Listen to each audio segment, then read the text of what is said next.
I done woke up, slept on me, trying to eat with vultures. Y'all look frail, let me feed the culture. Can't get full of the lead and coke, huh? Still sober? Y'all OD, follow me. Where the rain follow me, king. Yeah, I know the king, Martin Luther King. You ain't really on the throne, boy, you in a dream. Wake up, y'all don't want it. Down to the white, I better put Milo on it. And let's soon Chico Milo, homie. And if I'm scared, I guess I don't know it. Cause I'm still going still right where the heat at. And where I ain't supposed to be, that's where I be at. And I spit that, sit back, listen to the truth for the sky crack. And the Lord gets back. Or somebody wants to get back. And they click clack, leave it been back. Looking at this intact. Never left, but I've been back. Cross on my big neck. And I don't rap gospel, I live that. But I'm nothing but a gimmick. You see me in the club, funny, you was in it. Skip a cosign, shout out to the homie Kendrick. And all I hear is crickets when I run into the critics. Oh well, show tells me a lot when they tell me to rock. Keep my eyebrows raised, smell what I'm cooking. And the sales may drop, yeah, the meal may stop. But they ask for the truth, yeah, I'm a dork. They like, how you do that now? Sound kinda nice, boy, who that down? Is everything real good, true and fair? But you probably wouldn't listen if you knew that down. If you knew that down.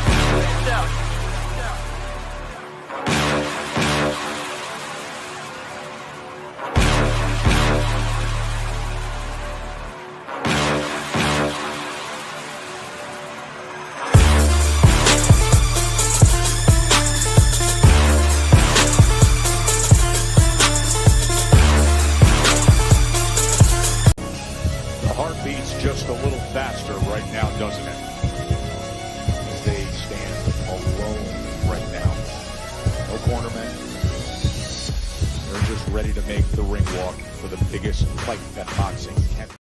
Keep your hands and keep your chin tucked. It's the one and only Ghost with the shadow in the front. And man, we are over. Oh, who's here already?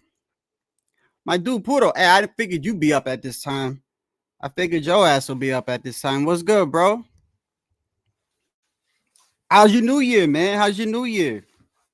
I decided to go live, man. I'm off for a while. Got a little vacation. So, that's the whole, hold on one second. That's the whole thing. Oh, wait, can you hear me? Can you hear me? Okay, yeah, you can hear me. That's just a bad thing though, man. Like my whole sleeping is off now. So my whole sleeping is like, I hate it when my sleeping is it was all right. Oh, the delay is not that bad. It was pretty good, man. So yesterday we had like a lot of fog here, right? Like foggy as hell, bro. Hold on, let me fix something. Hold on. I don't like it like that. Hold on. This light, I don't like this light. Hold on. It's just been messing with my eyes lately, man. Lower that a little bit like that. Okay. Yeah, we good.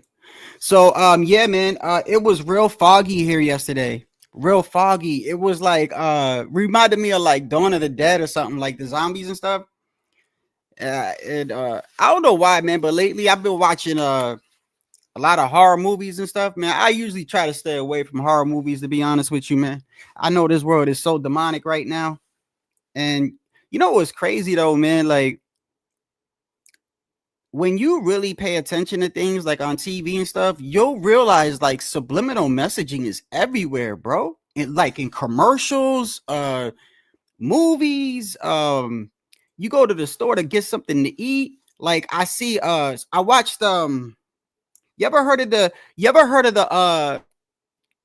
hey Pudo, you ever heard of it's a famous case, bro. It's a famous case. It's unsolved, but they got a documentary on Netflix about it. You ever heard about the unsolved unalive? And I gotta watch what I say because they be taking off streams now for no apparent reason, bro. Like you say the wrong word, they'll take your live off. You ever heard of the girl named John Bonet? John Bonet, you know who I'm talking about? She was like she was like 6-7 years old. She was like a beauty pageant. Her parents put her in like a beauty pageant. Oh, you did? Yeah. It was they put her in like a beauty pageant. Do you know who I'm talking about, by the way? Before I say anything, because I don't want to waste my time talking about it. Yeah, the Ramsey. Yeah. Okay, so you know what I'm talking about. So I bumped into somebody because like I be watching true crime also, right? Because the only three things I do when I'm not working, bro, is I watch boxing, I watch true crime, and I like building PCs. Like I like electronics, you know what I mean? This is like my main hobbies. Oh, and exercising, you know. Uh, but so I was watching the new Netflix special on the John Bonet thing, right? And so I bump into this dude. Hey, yo, happy new year to you, man. God bless you too, bro. Happy new year to everybody, man. And so I bumped into this person that follows the John Bonet case, Poodle, right? And bro, yo, like you wanna like there's a difference between like conspiracy theories and like shit being real, like for real. Like I think there's a lot of truth in conspiracy theories. But anyway, long story short, I'm watching this person's channel, bro. And they're showing receipts, bro. They're not just making up shit. You know when people just make up shit, like unboxing, people just make up shit, right? But they don't show no actual receipts. They don't show no interviews. They don't show the person saying it, nothing. They just say it, right? This person's actually showing receipts, bro. And he shows about like the military has a program where they had like the military has like a lot of secret programs, and they have a program in regards to like mind control, and the shit all leaked back to that little John Bonet girl, because her parents and the people that they're connected to was in the program. And the reason why it makes it so interesting is because they show proof of, I'm watching this and I'm like, why are they telling me about this program? What this has to do with this little girl? And you find out that when that little girl was unalived, she had these 2 marks right here, and they were stun guns. And in this program, they were using stun guns on people. And I'm watching this and this shit is unfolding. I'm like, bro, this is crazy. There's evil everywhere, bro. Everywhere. I try to like stay away from it, man. But I grew up on horror movies, man. So that's why I've just been watching horror movies lately, bro.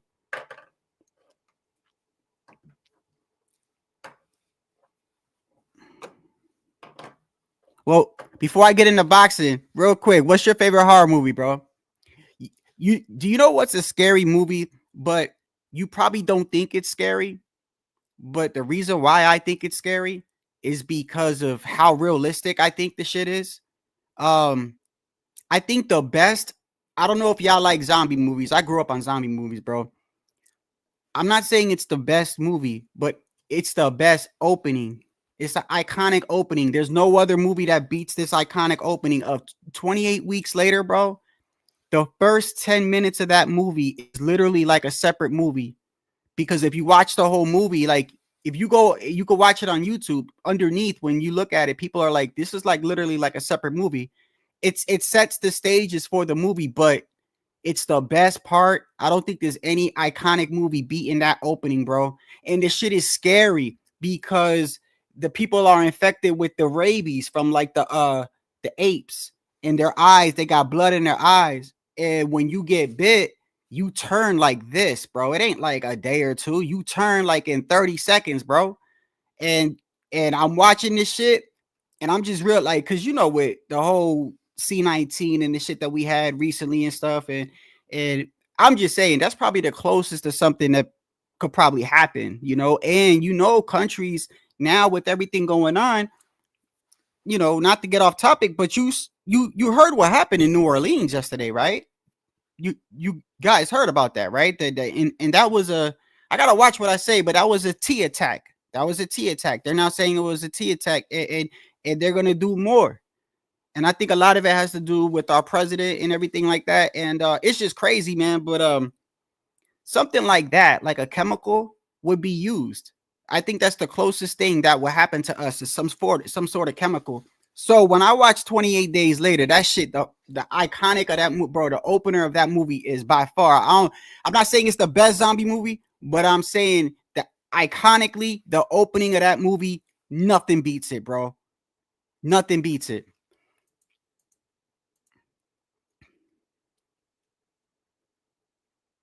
Really? All right. Hey, look, how about this? So I want to talk about, hey, look, I'm going to probably drop the link or whatever, and I'm going to probably talk about Canelo and Crawford, and I'm going to get into some other shit. Bill Haney, by the way, the Bill Haney content is literally putting food on the table for some of these content creators. But before I do that, before I do that, the first 4 minutes of this, bro, if you've never seen it, the reason why I like this shit, I could just imagine this shit happening in real life. And you know what's crazy too? So in the UK, I've never been to the UK. I never been to the UK, but even the landscape of this shit is iconic. So when the movie starts, like everyone's already infected, right? And they're in like the UK, but in the countryside. You gotta imagine the countryside. So there's a lot of fields. So they're already blocked. They got the windows blocked and everything. And there's these people, they've been hiding out there, right? They get a knock at the door, and it's a little boy. And they don't understand how he like got away, because like, so they let him in. And when they let him in, he's telling them that he was getting chased, right? And everyone starts getting nervous, bro.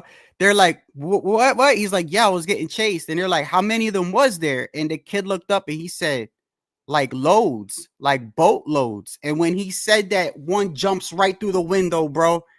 And they start running to the boat to get away. And the most iconic part in that scene is the dudes running to the boat like this. And right behind them, there's like 20 of them. And up on the left, there's a hill. And he looks up on the left, and out of nowhere, like 30 are coming down the hill, bro. It's probably the best iconic part. I'm going to play that, and then we're going to get in the box. And it's about 3 minutes long. But to me, nothing beats this, bro. Nothing beats this, bro. As far as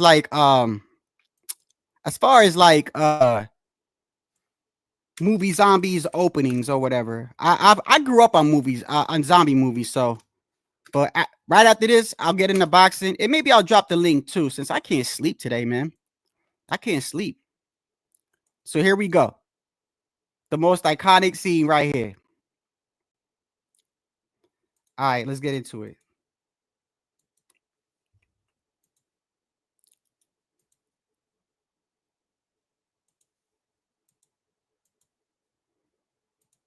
All right.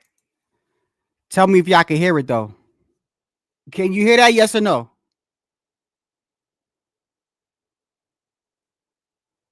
You can hear? Okay. As soon as I'm done with this, then we'll get in the boxing.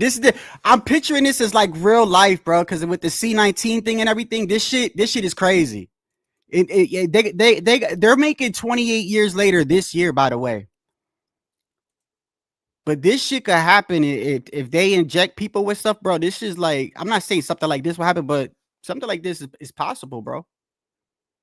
You infect people with rabies and stuff. All right, here we go. I gotta use the back. Good part real quick. And then I'm gonna drop the link. All right, so let's just skip over. So they're giving the kid food or whatever. And right here, they're like, how many was chasing you? And he's like, loads. That iconic scene right here, bro. Nothing beats this, bro. My heart will be racing.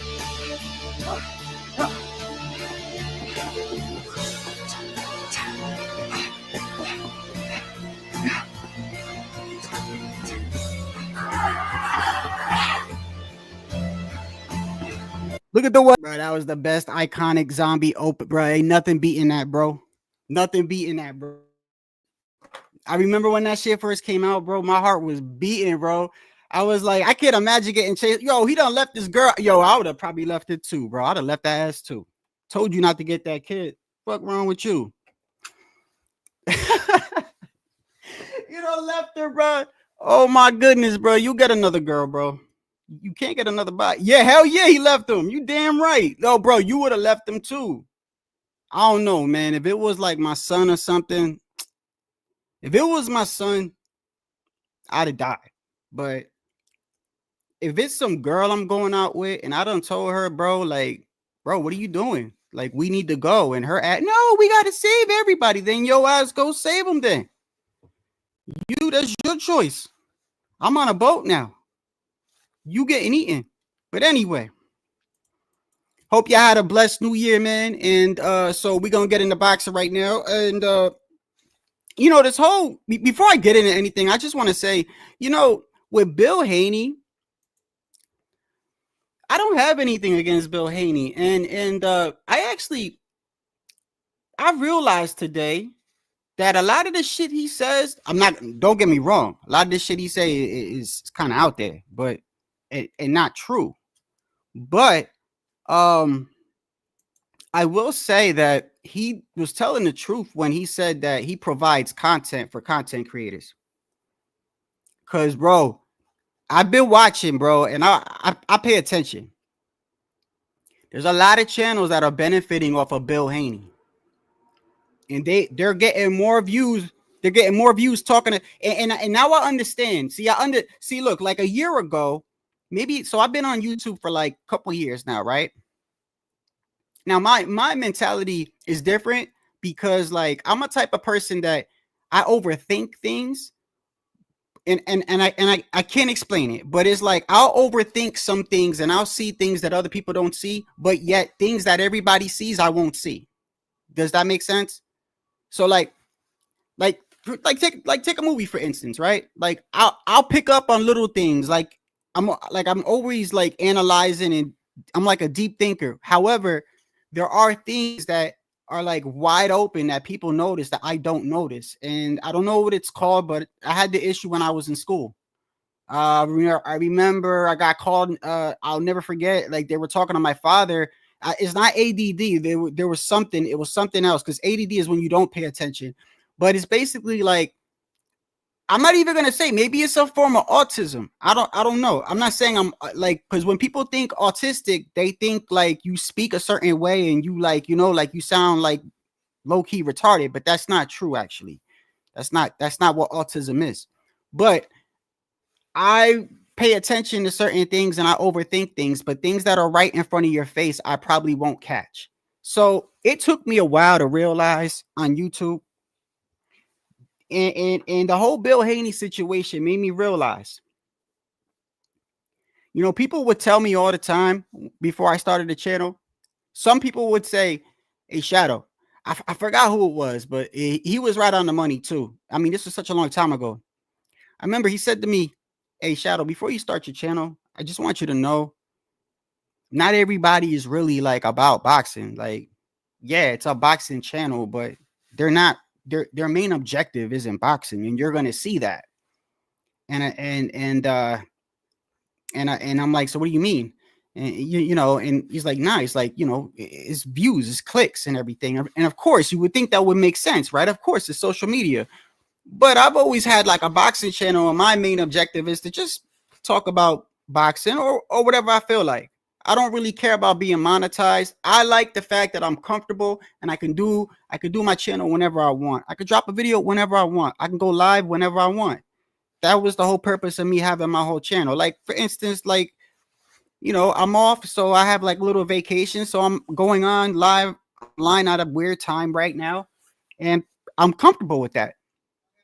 The last thing I want is to be reliant on YouTube. You know what I mean? Like, I don't ever want to be in a situation where I need this to pay my bills. I couldn't imagine it, because when I think about it, it's like, yeah, I love boxing, right? I love talking about boxing. I love talking to y'all and everything, but I couldn't imagine having to depend on this to pay my bills. So when I think about it in that aspect, some of these dudes really do the lot. I think some of these dudes, I don't think not everybody works and then has a channel. I think some of these dudes probably don't work, and they this is their income. You know what I mean? When I think about it like that, then it makes sense why I see some of what some of these guys do. Because they'll take a subject and they'll milk it, bro. They'll milk it for whatever it's worth. And I don't blame them. It took me a while to realize that. That doesn't mean they don't know about boxing or nothing. That doesn't mean anything. And I'm not even saying what they're doing is wrong. I'm saying I understand it now. And Bill Haney, when Bill Haney said, he went on Twitter. Did you see his post on Twitter? He put a post on Twitter. Well, I didn't want to say any names, but like, I'm just saying, like, I remember when Showbiz quit his job. He did a live where he quit his job. This was a while back. So I know, like, this is what he does. And it's not even just them. I'm just saying, I understand now. I didn't understand that before. I never understood. Like, I would be like, why are people doing narratives, or why are people doing this, right? Or why are people so hard on this fighter? Why are these people only pushing this fighter, right? At first I'm like, maybe they really like the guy. Maybe you know what I mean? Maybe they really rock with the dude. But then when I realize it now, when I'm looking at him, oh, that's where they're getting their most views. You know, they are appeasing to certain people. And of course, y'all probably like, duh. Well, it took me a while to realize that. And like, but then I look at other things, like, it's weird. My mind is always racing, by the way. So like, you know, technically, when you think about it, like when I got out the military, they wanted me to be on medication, and I don't take it. You know, I try to be as natural as I can. So my mind races a lot, and I deal with shit. But it took me a while to realize it. And I look back at Bill Haney's post, and I'm like, that is facts. Like, I'm not gonna lie. I may disagree with Bill, and I do it too, by the way. I don't want people to be like, oh, look at Shadow. You just talked about Bill. I always talk about Bill. I talk about Bill and Devin whenever I get a chance. I do it too. So that's what I'm saying. There's nothing wrong with it. I'm saying I caught on to it, and now I know why some of these dudes do it. Because it moves the needle. Now that don't mean I agree with their narratives or whatever, but I kind of understand when I look at it in the fact that if you didn't have a job, let me ask you, if you didn't have a job and you needed this to pay your bills, right? I want you to think about this, and you needed this to pay your bills, and you had a choice between keeping it 100 or putting on a narrative that you know deep down in your heart that's kind of like not true, but you know it'll move the needle and it'll put money in your pocket. Think about it. So we judge these people, but if I'm in that same situation, I'd probably do the same thing, Puro, especially if it's like for my family or something. So it's just something to think about. That don't mean I agree with some of the shit that they do, but I'll tell you, when something happens to Devin Haney, he gets it from all angles, bro, including me. And what's crazy is Bill overshadows his son. I mean, think about that. There's more content on Bill Haney than his own son. And his son is the fighter. His son is the one that laces up the gloves and goes in the ring. But yet more people talk about Bill. And most of the shit that Devin gets is from Bill. I don't expect Devin to be like, yo, dad, you the reason why this shit's happening to me. I'm not saying everything, but it's a large portion. Hold on 1 second, bro. I keep seeing this signal. Let me check something real quick. I need to turn that off. I'm afraid if I turn this off. Hold on. Have I been? That's why I've probably been breaking up sometimes. Let me make sure my internet cord is plugged in. My Wi-Fi is on. I need to turn that off because I got one gigabyte speed and it's not using it because it's on Wi-Fi. Hold on.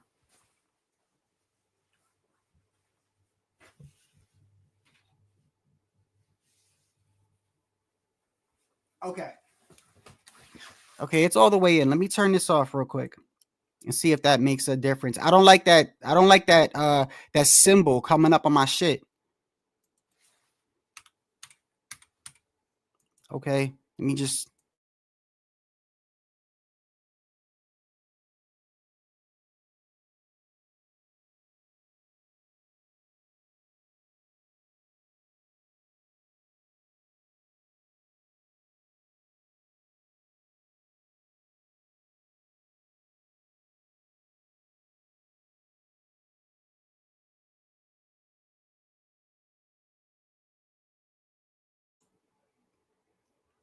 Okay, I gotta change that setting. I'll do it later, bro.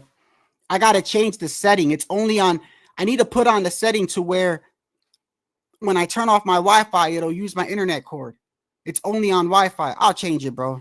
If I start buffering, somebody let me know and I'll do it. I don't want to fuck up the stream. But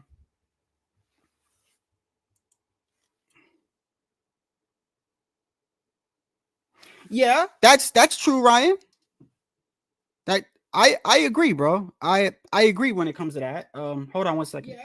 Let me make sure that my sound's okay. Yeah. No, look, brother. That's what I mean by I'm glad I don't use YouTube as a means of a method to live. I'm not saying it's a bad thing. I'm saying I personally don't do it because that's where the lines get drawn. But I'm saying I can understand why people do what they do. I'm not saying that okays it, bro. You know, um, and I try to actually not try to judge people too much because like there's been times in my life where I personally said I'll never do that, and then later on in life I've actually found myself doing that very exact thing. You know, um, I remember my father used to drink a lot, and I used to one day I said to myself when I was like, I said I'll never be an alcoholic, never. Bro, I went to the military and I was an alcoholic for a while. I had to stop. So I try not to judge people too much because it's easy to say you wouldn't do something when you're not in that situation. But think about it. Like, y'all ever seen that picture with the LDBC at Bill Haney's house? Y'all ever seen that? It almost looks like a YouTube mafia picture. It's so hilarious. It's so hilarious.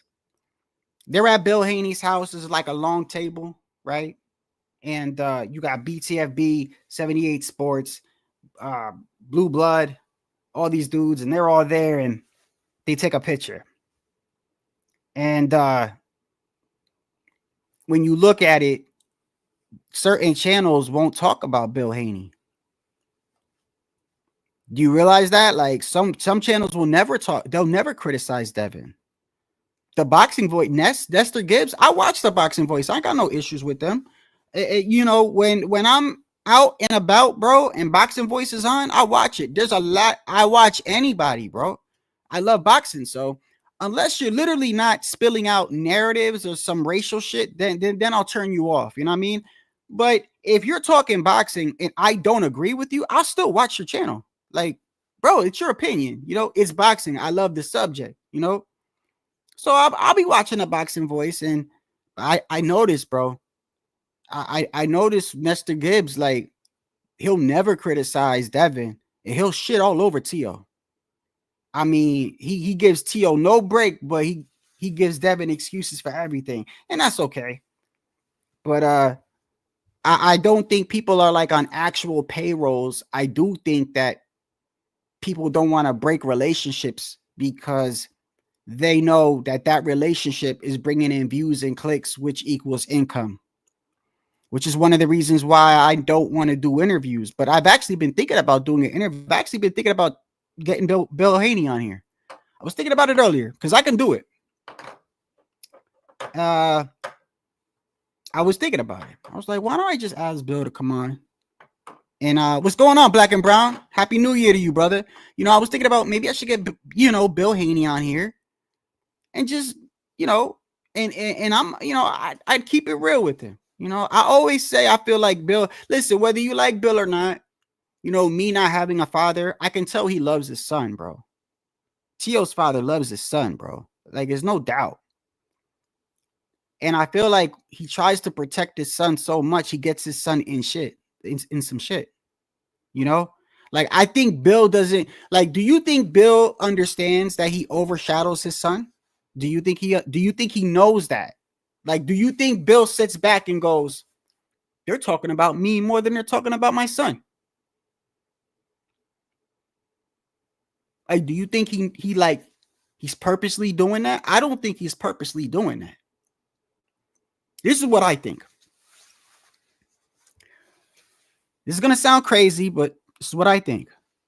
Devin went to private school, right? You like Devin Haney, and there's nothing wrong with that. Like, I remember Regis Prograis and their lead up to their fight. Remember when he kept trying to make fun of Devin? And he said, man, you go to private school and this and that. I thought that shit was corny, bro. Because it's like, what are you proud of being poor and being in the ghetto? Like, you went to private school and you had a good education and a good upbringing. You should be proud of that your father provided that for you, right? So I look at Bill Haney and Devin Haney, and I see a man that really cares about his son. I see a man that's always been there for his son. He put his son through private school from day one. When Devin wanted to box, been there, put him in boxing, even took him to the Mayweather gym. Like, this is he cares about his son. But I think he cares about his son so much that he chooses to fight all his battles. And in doing so, these have negative effects that trickle down the line. Take the Young Thug situation. Like, Bill Haney went on camera to talk about Young Thug before Devin even did. If somebody does a stream about Devin, Bill pops up. And I get it. He's protecting his son, but I feel like he gets his son into more shit when he does that.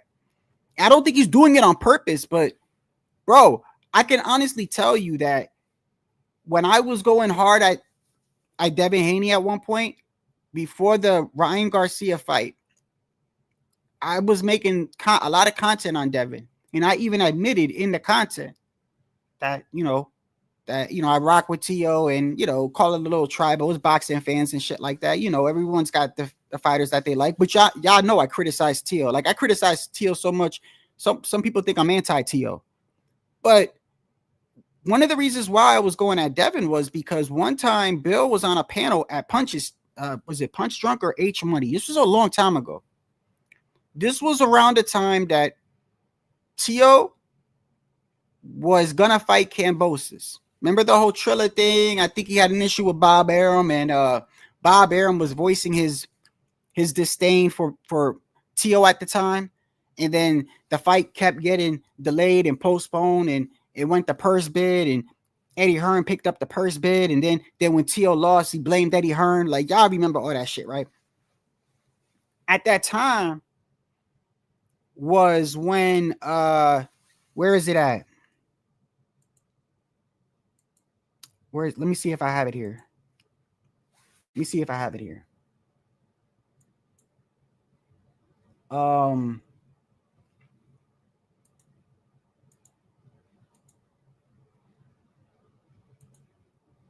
don't know if I have it here or not. Actually, I could just look it up. Y'all remember when this happened, right?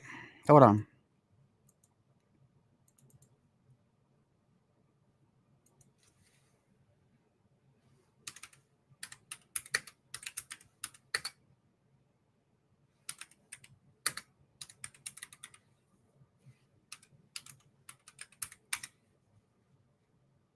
Yeah. Okay. Y'all remember this, right? Hold on.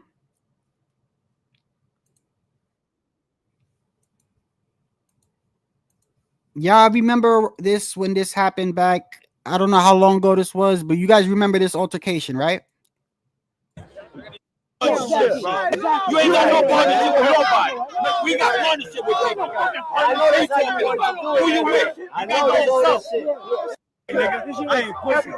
Nah, bro. Never been. Never been. I shake with your father because he the boss. He's the boss. Shake on over here. He runs. Shake on. You ain't running shit, bro. Come on, bro. We run shit. So y'all remember this, right? So it was around that time. I think Bill Haney was on I don't know if it was H Money or Punch or whatever. And I remember I was just waiting. I was waiting quietly to like speak because everyone was speaking, right? They were like talking out of turn. I just waited my turn. And I remember when somebody was like, "Oh, let Shadow ask Bill his question." And I remember. And I tried to be respectful. I said, "Hey, Bill, my name is Shadow Ghost."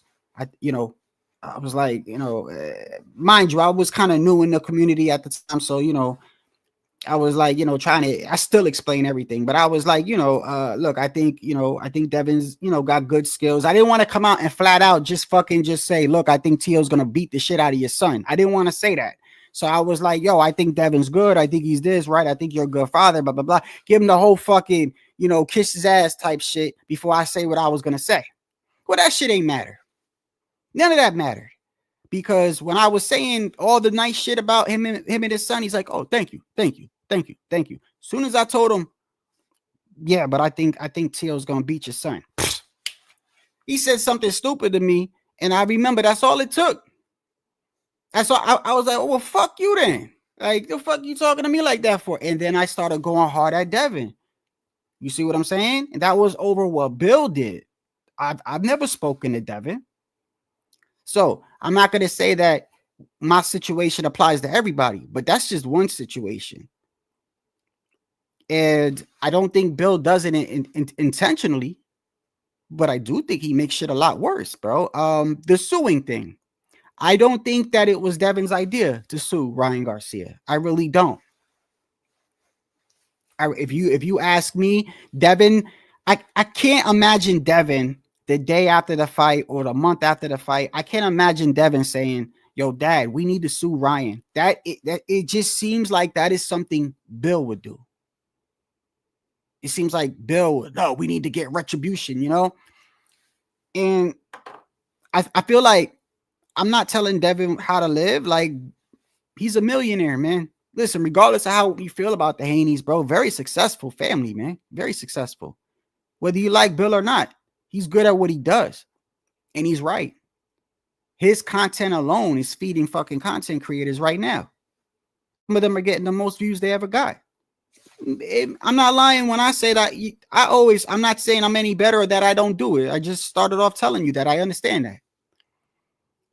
But I feel like that is something that Bill would do as far as the suing goes. And I'm not trying to tell Devin what to do, but I feel like Devin every once in a while should say to his pops, hey, Dad, let me take care of this shit, bro. Like, chill. Let me, because it looks weird when, okay, let's take the Young Thug situation, bro. Devin is 26 years old. He's 26 years. He's a grown man, bro. You got people going at him with the whole Young Thug. Okay, that shit was before he knew her or was married to her. I get her past and everything. This is content, all right? Social media. So whatever people are doing is what they're doing. But I feel like Devin should have been the one to come out first and be like, yo, if y'all got a problem, yo, that's my wife, da-da-da, right? Not Bill. Bill shouldn't be the first one to come out like, yo, this and that. I mean, I get what he's trying to do, but his shit be having a reverse effect. And when I sit back and think about it, people talk more about Bill than they do about his own son. So, hey, yeah, he does. He absolutely does, bro. You know, and the thing is, though, at the same time, I can honestly say that I don't think Devin, I'm not saying Devin's the one that fights, bro, obviously. But I also believe that Bill is I'm not going to say he's a big part of his success, don't you think? Bill's talking, Bill brings eyes when he talks, right? So whether you like Devin or not, it doesn't matter. In a sport, it don't matter whether people like you or not.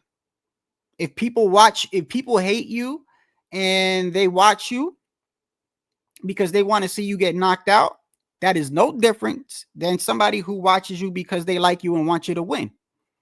Same thing on YouTube. If people are trolling you and they come to your channel and they seriously deep down inside, they hate your guts. They like, man, I'm going to troll this motherfucker. I don't like him.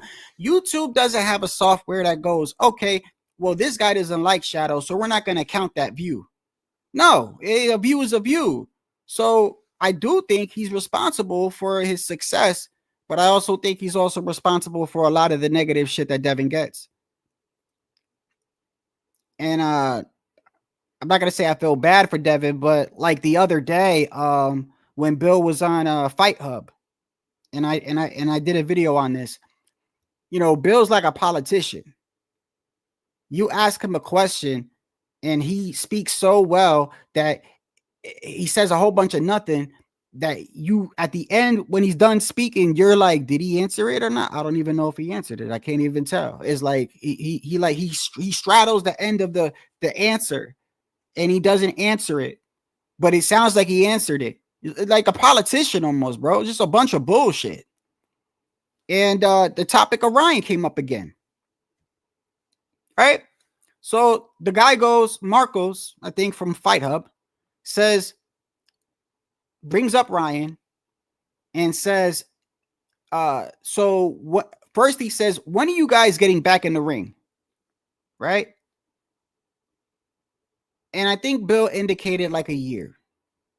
I think Bill said like a year. So we're talking next a year. By the way, a year is a long time. Like, but anyway.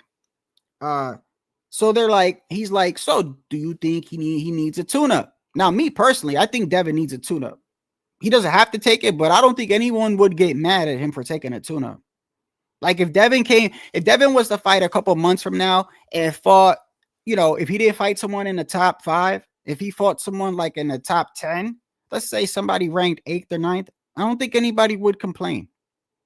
I wouldn't.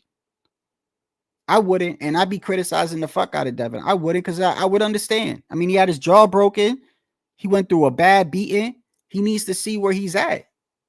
And sometimes you need a fight or two to get your bearings back. Not everybody can do that shit, bro. Not everybody is like Canelo. You take a loss with Bivol and then just keep going on like fucking ain't nothing happened. That shit is rare, by the way. Only rare fighters can do that. Like, one loss can mess up the whole trajectory, or even getting dropped.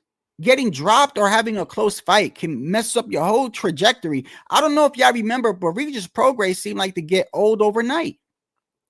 Regis Prograis had that bad performance against Zorilla. I think his name was Zorilla. If you remember, it was a hometown fight and everybody was supposed to be there to support Regis Prograis, and it turned out he was getting his ass whooped out of those rounds. Like, that dude was putting it on Regis, right? And then that's it, bro. It was like that was Regis like last technically. Then he fought Devin.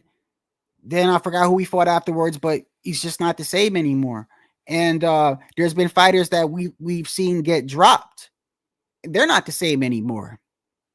And so Devin Haney took a really bad beating, bro. I don't know how this kid is gonna. I don't know how he's gonna fight in the ring. So I wouldn't, if he fights somebody in the 10 or 11, okay, I understand that. So when they're asking Bill that, Bill can't even say that. Bill can't even say, oh yeah, we're going to take a tune-up. He doesn't say that. He says, well, Dev's skills and us being a promoter and us being bosses, we can do whatever we want, and Dev will do what he got to do to be on the Mount Rushmore of boxing. What the fuck does that mean? What are you fighting a fucking tune-up or not, bro? Answer the question. So then Ryan Garcia comes up and he's like, the Ryan Garcia rematch. And he says to him, hey, why would Ryan fight you again if you're going to sue him? Which is a great question, by the way. I don't know how I don't know. Then again, when it comes to Ryan Garcia, Ryan is so unpredictable, bro. I can actually see Ryan giving him a rematch after getting sued. Like, if anyone's fucking crazy enough to do that shit, probably Ryan. But it's a good question. Why would you fight Devin after getting sued? So then, of course, Bill starts going at Oscar and all this other shit. And then Devin comes into the conversation. But right before Devin sticks his head into the camera, Marcos from Fight Hub brought up the Osterine. But he didn't even bring up the Osterine. Bill did. He said, so you guys have been training, right? He's like, yeah. He's like, have you guys, since people and the fans, because Bill's like, we want to give the fans what they want. Bill, that's what Bill was saying. Like, Bill's like, I want to give the fans what they want, and the fans been wanting a rematch. So he's like, okay, well, have you been like practicing blocking that left hand? And he says, well, we were gonna block the left hand in the first fight. We just didn't factor in the Osterine, and we didn't factor in how fast Ryan Garcia would recover and how powerful he would be because of the Osterine. So once again, he's like, everything is the Osterine. Everything is the Osterine. Like, Devin didn't fight with his hands low. Like, Devin doesn't throw a jab without and doesn't bring his hands back up like Floyd was trying to tell him. He just keeps blaming. And then you see Devin come into the screen. I feel like at those times, Devin should be like, yo, Dad, all right. When it comes up with the topic of Ryan comes up, or the topic of Osterine or anything with my wife, let me handle it, bro. That's what I feel like he should do. If it comes to fights and who we're fighting, you want to promote our upcoming fights, that's fine. but don't feel like you need to fight because I feel like he makes this shit a lot worse, bro. I've seen Bill go live and dudes literally like after his live, they just attack Devin. It's like Devin gets the brunt of it every single time, bro. It's like Bill just be talking mad shit. And as soon as he gets off his live, these dudes just drop mad videos aimed at Devin. I know Devin got to be like, what the fuck did I do sometimes? So you show that. And T.O., you remember T.O. had to tell his pops something similar. T.O. Sr. has dialed down a lot. T.O. Sr. used to be, people think T.O. Sr. is crazy, bro. He used to be, y'all remember? You couldn't keep him off of social media talking shit. He still does it, but not like that. You know, T.O. had to be like, yo, let me, because you're causing more problems for me, man. So,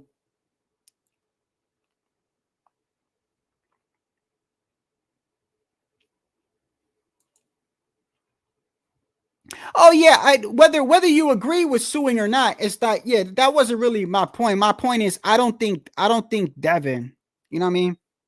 I feel like that's something Bill said.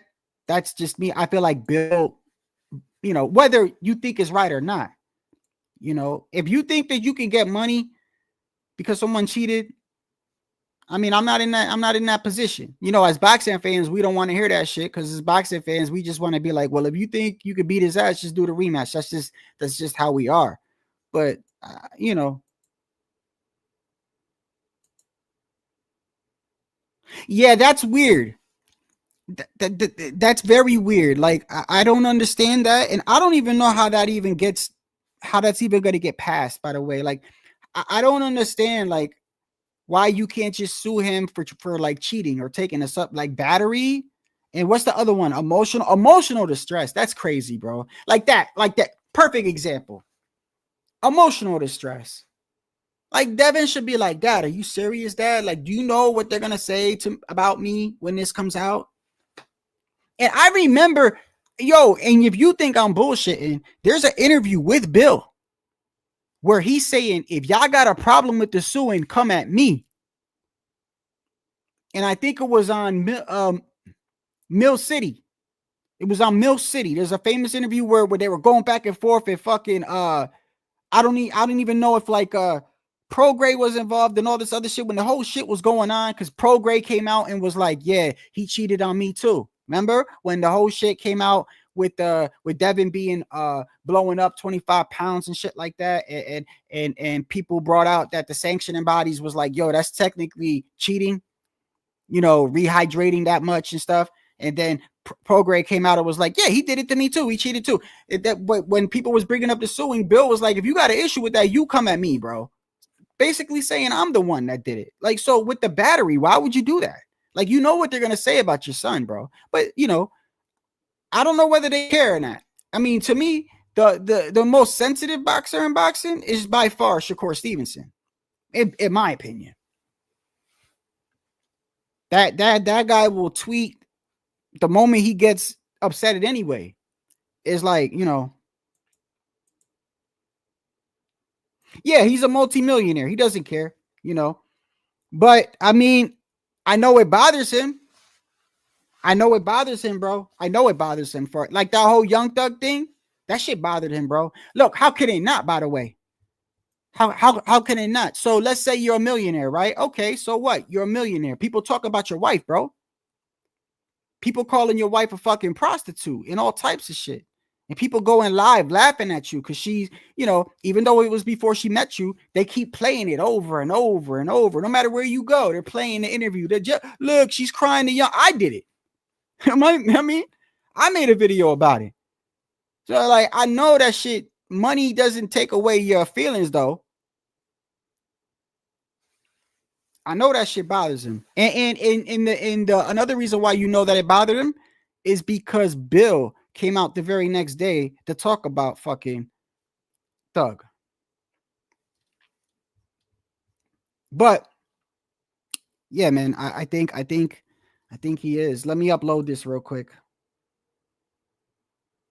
Hold on 1 second. Let me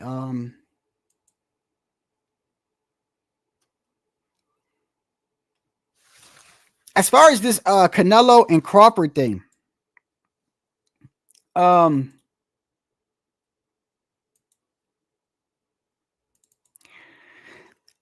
you know, as far as the fight goes, I know it hasn't been has it been like confirmed? I mean, I've been reading a lot about it. Like,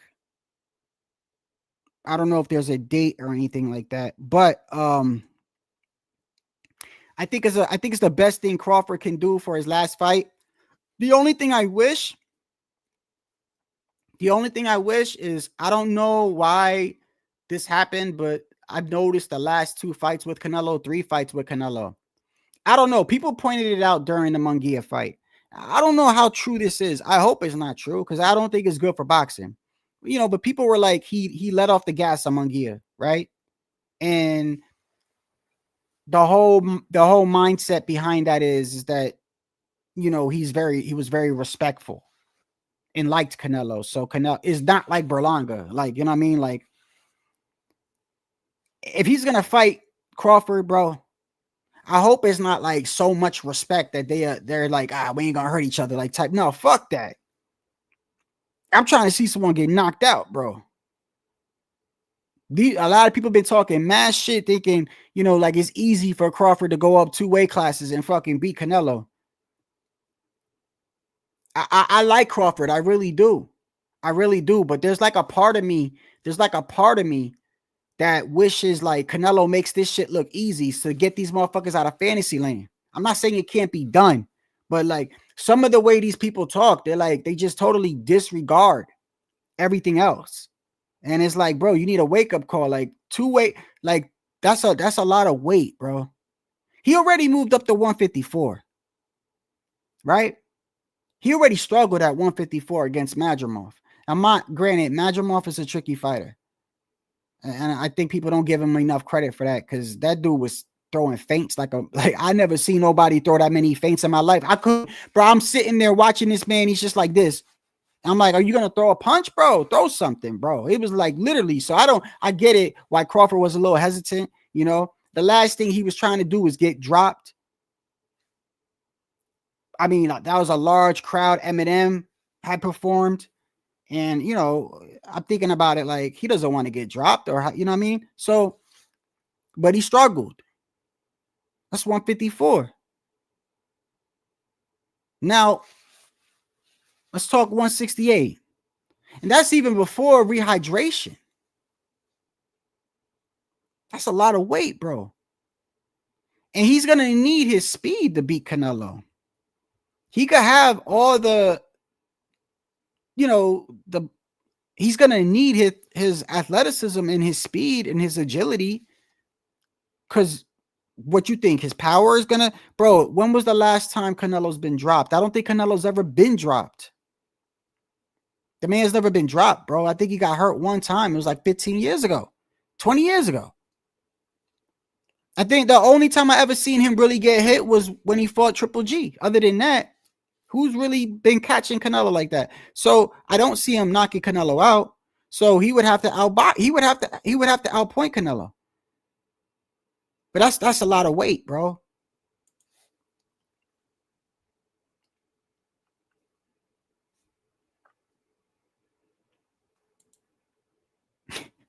Bud stops Canelo. Okay. Hey, listen, I'm not saying it can't happen, bro. It's just funny. Like some people just say that shit like they just say it like, Bud stops Canelo. Like it's the way some people say it is like, bro, y'all making it seem like he's fighting like, oh, if he was fighting someone like dead ass, if he was fighting someone like Berlanga, even I'd be like, oh yeah, Crawford could probably stop Berlanga. Yeah. I'm being dead serious. Yeah, I know I don't really like Berlanga that much, you know. But like Canelo is still young, even though he's got a lot of miles on the tank. I just feel like, I don't know, man. Look, let me tell you the mindset with Canelo. Look, let me show you something. Let me show you something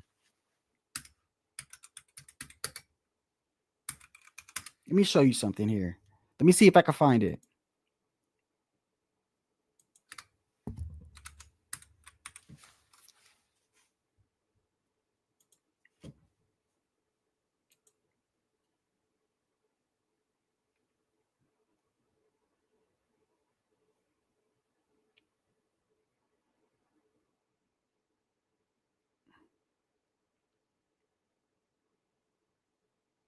So obviously these are articles, right? So granted, it's not everybody's opinion. I was reading a couple of the articles on the Canelo and Crawford thing, right? And it's just, I'm reading what some of these people are saying, and I'm like, what did you see? Like, sometimes they say things and it makes me like, should I go back and watch this fight, bro? Because it's like, what did you see, bro? So the one article was like, you know, that they could be fighting and this and that. And then on the bottom, it's like, judging by the way Canelo struggled against Berlanga, it's Canelo really has to pick and choose who he's fighting. I'm like, struggle against Berlanga? What was you watching, bro? And that's not the first person I heard say that. Like what? When did he struggle against Berlanga, bro? I don't know how many rounds I gave Berlanga. I've been through this 1,000 times, bro. I gave the dude maybe 2 rounds, bro. Like, he got completely dominated. Like, dominated. So I think with Canelo, I feel like sometimes so much is expected of him. Is like, if he doesn't stop the motherfucker, like, that's considered him giving him. So technically, if he fights somebody but doesn't finish him, technically that person gave Canelo a good fight. That's what it sounds like to me. Because as far as like struggling and shit, bro, Canelo dominated that fight, bro. Dominated that fight. I was live at that fight. I don't even go live for a lot of fights. And I was live watching that fight because if Berlanga would have won, I was going to shut my channel down. I had made a bet. And I gave him like 2 rounds, bro. So I don't know. Maybe these people are purposely biased or whatever. But when it comes to Canelo, I just feel like when people, and bro, and if you think Bud knocks him out, bro, that's fine, bro. It's just just people just be saying it like Bud's gonna stop Canelo. Like, what the fuck? When was nobody at 168 has even hurt Canelo, bro? Nobody at 175 even hurt Canelo, bro. Triple G didn't hurt Canelo. So fucking Bud, y'all say it like it's so easy. Bud's just gonna move up and just stop Canelo. Is that what that's how y'all make it sound? Like, listen to y'all. Like, I could understand if he had gotten rocked and wobbled the last 3 or 4 fights. I'd be like, yo, Canelo might be in some trouble. I don't even remember the last time the man was hurt. I think people put too much credit into Crawford stopping all these dudes at 147. You saw what happened when he got to 154, right? He didn't stop the dude.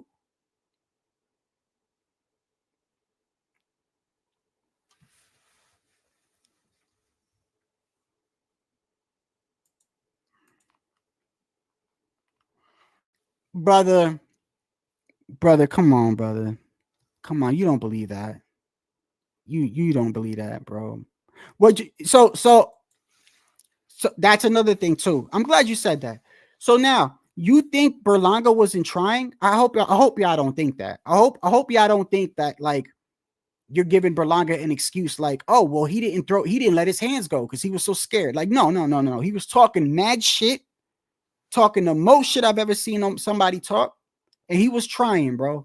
He was trying. And when he got dropped, by the way, he looked like he almost got decapitated. His head almost came off. When Canelo dropped him, bro, that shit was nasty, bro. And I actually give Berlanga credit for getting up too.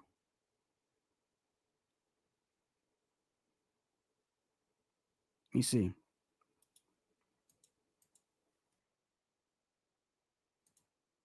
Hold on. Actually, let me get the better one here.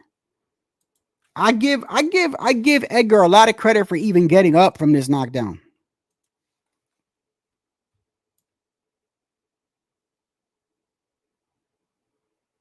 But that shit was a crisp ass knockdown, bro.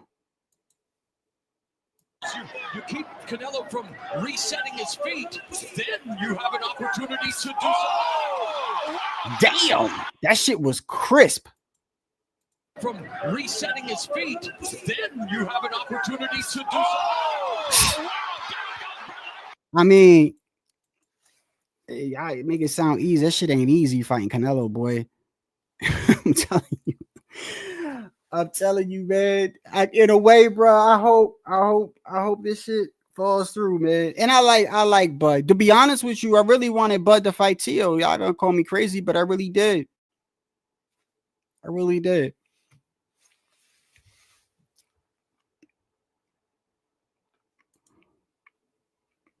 So if Berlanga is trash, then how could he have won if he let his hands go? It can't be both ways, brother. You see what I'm saying? Hey, look, if you don't like Canelo, just say you don't like Canelo. Hey, listen, I'm not even a Canelo fan. That's the crazy thing, too. People think I'm like this huge Canelo fan. I'm not. I'm just very, how should I say, like Tio. Everyone knows I like Tio, but I criticize the fuck out of Tio. I got no problem saying his performance was mediocre. I got no problem saying, bro, he should have stopped that dude. I got no problem saying, man, his face got lumped up. I got no problem saying that. A lot of Teofimo fans, they don't do that, bro. I don't know why, but they don't. So I'm very open with the people that, even the people I support. So I'm not even a huge Canelo fan, but I'm also like, and trust me, bro, I don't like the diva part of Canelo. Like, I don't like the whole, like, I'd be lying to you if I didn't tell you that the whole David Benavidez shit made me feel a certain way. Because I really felt like he could beat David. I really did. I know a lot of people had it in their mind that, you know, David Benavidez would just maul Canelo. And that's just the whole thing. That's the whole thing. Like, I like when people think that way, I'm looking at them like what makes you think that? You know? And but I do think, I don't think Canelo was scared of David, but I just think he didn't want that kid to get paid. I feel that's another thing I don't like about Canelo. I'll be open about it. This whole, like, I don't like him. So because I don't like him, I'm not going to fight him, because if I fight him, he's going to make a lot of money. I don't like that. In my opinion, if you don't like somebody, knock him the fuck out. Beat his ass. Okay, fine. You got to pay him a mil or two, but you could beat his ass. And that shit'll be legendary. That shit'll be recorded. The whole world could see it. You could watch it 1,000 times how you beat that man's ass. Like, to me, that's more valuable than just saying, oh, I'm not going to fight him because I don't want to give him a couple mil. I don't like that about Canelo. I don't. I'm very open about that. I also don't like how sometimes he does try to get an advantage. He hasn't been doing it recently, but I'm going to give you an example. I've talked about this before. When he was in negotiations with Caleb Plant, and PBC was doing their whole shenanigans, whatever the fuck they were doing whatever. But if you remember, Caleb Plant came out on social media and he was putting out details of their negotiation. Do y'all remember that? And that pissed Canelo off. Caleb Plant went on Twitter to voice his frustrations, and he said something like, they're trying to do this to me. And he was talking about the contract. Canelo came out and Eddie came out. They didn't like that. Like, yo, why are you talking about our contract? And that pissed Canelo off to the point where he said he was going to walk away and he was going to go fight Bivol. And I think, and looking back at it, that was just a ploy. That was just a ploy. I don't think he was really going to fight Bivol, but I think that if he had to, he would have, because what made me, because I remember I made a live about it. So I remember he left the negotiating table basically to be like, bro, I'm the fucking A side here. You're going around telling people, the internet, what we were talking about. I don't like that shit. Fine, I'ma leave, right? And when he left, that's when a month or two later, PBC contacted Canelo like, no, let's make this shit work. But when he stepped away, he was gonna try to fight Bivol at a catchweight. I remember, and it pissed me off. I'm like, no, fuck that. No, if you're going to fight this man for his belt at 175, don't drain him. He was going to drain him. I don't know how many of y'all remember that, but I know I still got that live up. Now, I don't know if he was using that as I think now, looking back at it, he was using that. I don't know if he was really going to fight him or not. But it doesn't matter. The fact of the matter is, they had told us that they wanted to fight Bivol at a catchweight for his 175 strap. And I was like, nah, you gonna fight that man, you fight him at his weight. And then Caleb Plant came back to the negotiation table. So there's things I don't like about Canelo, but I also feel like Canelo, people have unrealistic expectations. Like there's this famous thing that I've always saved. I don't know who this guy was. I don't know who he was, but I just found his comment so outlandish. I recorded it and I always saved it because it goes to show you the mindset of some of these dudes when it comes to Canelo. Where is he at?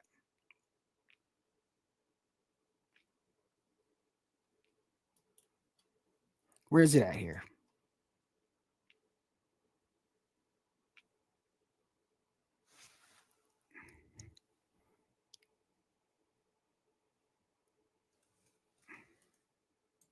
Hold on one second.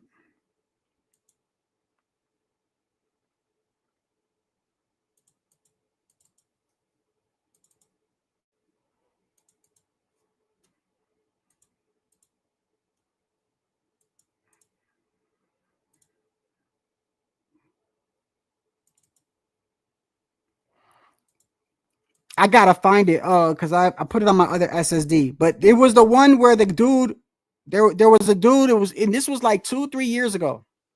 It was like 2-3 years ago. And he's telling everybody that Canelo was ducking Crawford. This was like 2-3 years ago. They're not even in the same way. Like Crawford was at 147 when this guy's saying this. And Canelo was at 168. And they were talking about the PBC contract. And in this guy's mind, he really thinks that Canelo was trying to get away from it because he didn't want to face Crawford. Like that's really, and he wasn't trolling. He was serious. And I'm like, do people really think like this? And I just think how some people view Canelo as crazy because I think when people don't like somebody, it's like they don't give them any credit. Like that's what I don't understand. Like just because you don't like somebody doesn't mean like you can't be like, all right. I like personally, I don't know what it is. There was something about Tyson Fury that rubbed me the wrong way. I can't even tell you what it was. I don't know what it was, but there was like when he would talk, I'm like, I don't really like this guy. I get a bad vibe, but I'm not going to sit here and say that guy can't fight. Like I would never say that. Or I would never say like he's trash or anything like that. I just don't think like that. Hold on one second.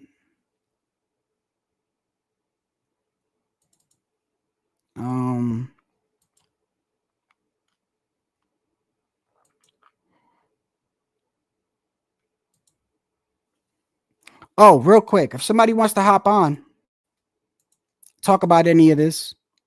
Oh, by the way, before I drop the link, I think Kid Austin's gonna give Shakur. I've said this before. I think Kid Austin. I'm not saying he's gonna win, but I'm really excited to see that fight. I'm really excited to see Kid Austin fight because Shakur. Because okay, so he doesn't have the greatest defense, but I pointed this out before when it comes to Kid Austin, he switches from southpaw to orthodox at will. At will. And when you watch him, and I pointed this out before, I don't think people see that about him. I don't know if y'all pick up on that. He switches at will. Sometimes he comes out the whole round in orthodox. The next round he comes out in southpaw. Sometimes in the middle of the round, he'll switch and go to southpaw. Like that shit. And he's in one of the stances, I want to say it's when he's in orthodox. One of them, he's got a really good, when he's in that position, he's got a real fast check hook. I don't know which one it is, the orthodox or southpaw, but like that could pose problems, bro. And I know people think Shakur is this defensive wizard, bro. Let's act like motherfucker, he can get hit, all right? He can get hit. I think I want to see this kid, bro. I'm gonna be going for Kid Austin, and I'm from Jersey, so you know, I like Shakur. I just didn't like the whole fuck the fans thing. That really just made me feel a certain way. I don't want to like, why would you say fuck us, bro? Like we're not the ones in the ring. We're not the ones telling you what to do. It's like you getting mad at the wrong people, bro. You the one that said you was gonna do this and do that, and when you don't do it, what you expect people to say? Let me see. Hold on.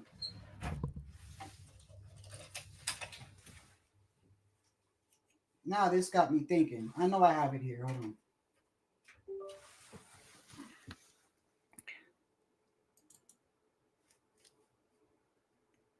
Let me make sure it's you, man. Just the other day I was talking about this. I can't be lazy. Hold on.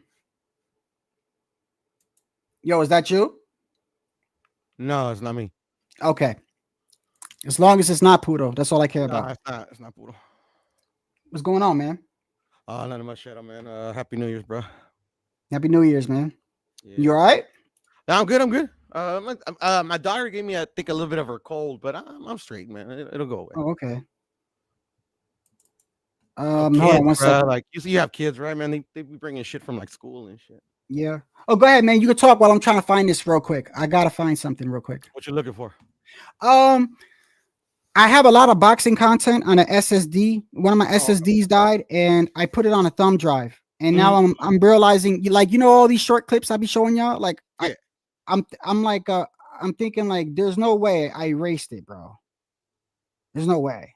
Like, nah, I'm sure you're gonna find it, bro. I'm gonna be pissed off if I did. I erased a bunch of shit. Fucking collecting garbage.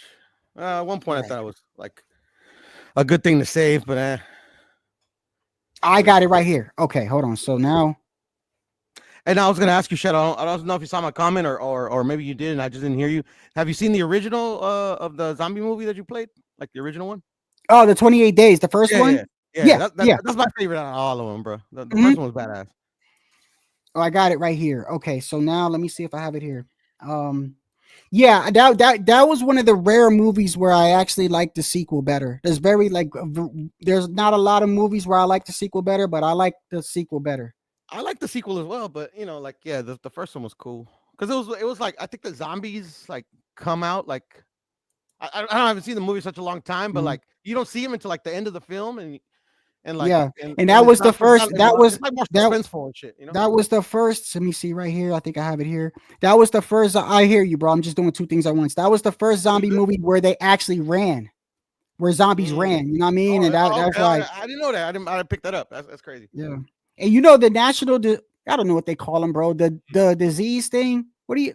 The CDC. Is it the CDC? Yeah, the one in. So yeah, you remember The Last of Us? That's on it's on HBO and it's off a video game. PlayStation game, yeah. Right. And so in that, the zombies are from a fungus. And the CDC, they brought that up. They said that that's actually more accurate, that could actually, and in fact, they actually foresee something. That doesn't mean they're going to be like zombies or whatever, but something like that can actually happen where a fungus gets inside of a person and it'll actually purposely have the person going around transmitting it because it wants to survive. It's crazy as hell. It's crazy. Well, the thing is, the premise of zombies, that's the sensationalized part of the movies, like because like that's never happened in human history, like people turn into like like crazy motherfuckers like doing what they do, but like the actual premise of the movies is based on like what's happened in throughout history. That's why I told you I put it in the chat, like leprosy, the plague. Like especially like leprosy gives you all these like boils all over your skin and shit, and that freaked people out at the time. So a lot of people thought like the first like iterations of those type of movies, even before zombies was even conceived, they thought of these people that were sick as monsters because they'd never seen it before.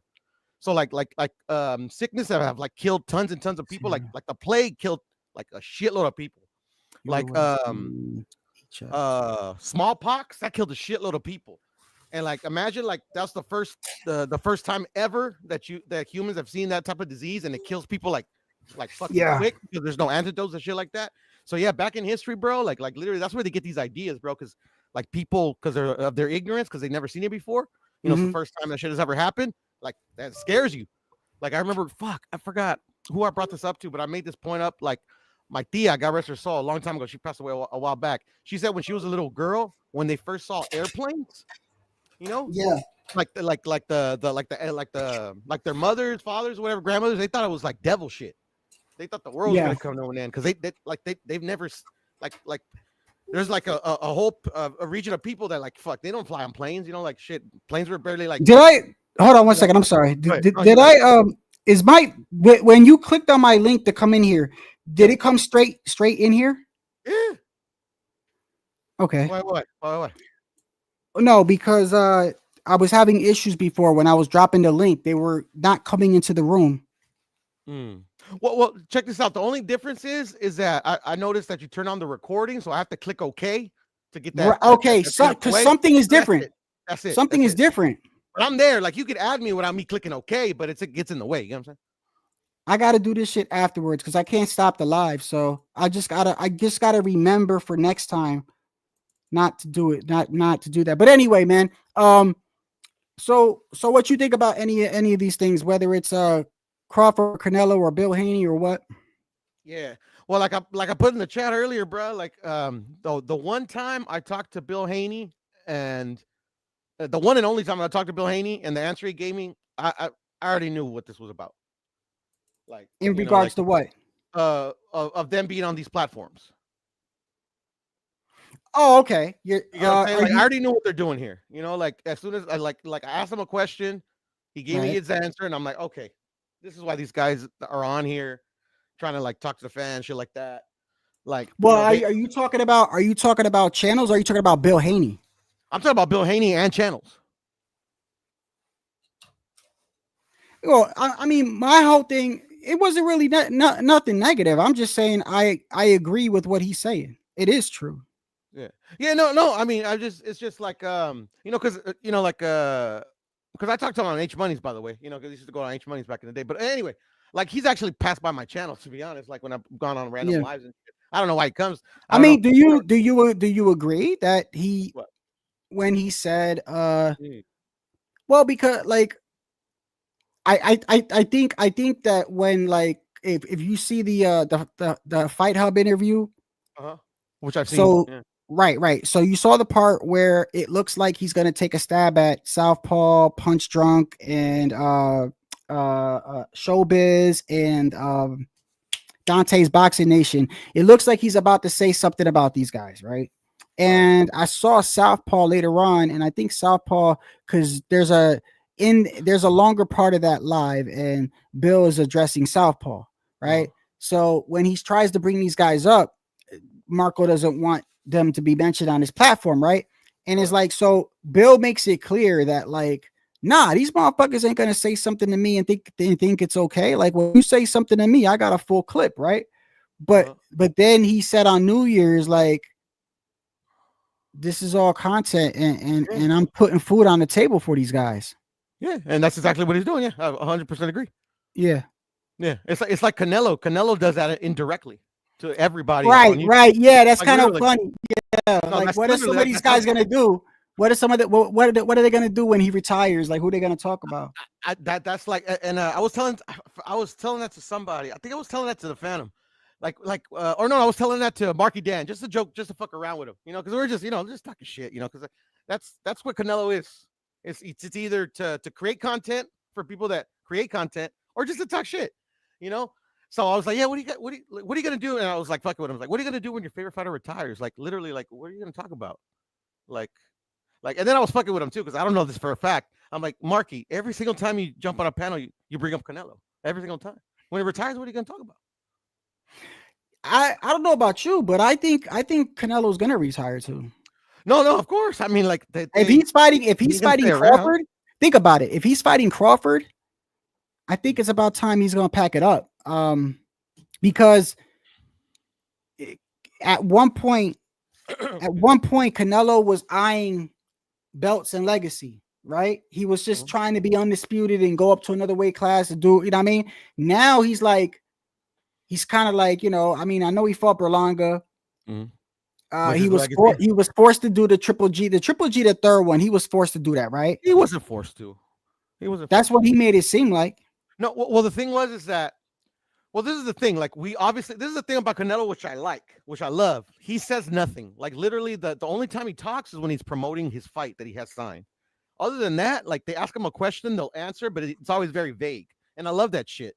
Because, like, like, it's like, if you're gonna debate anybody, like, I'm not saying anybody on YouTube, but just debate anybody that you talk about when Canelo comes up, like, you can't misconstrue what he says. Like, he leaves it that vague. It's like, I mean, and so at the end of the day, I like that he does that.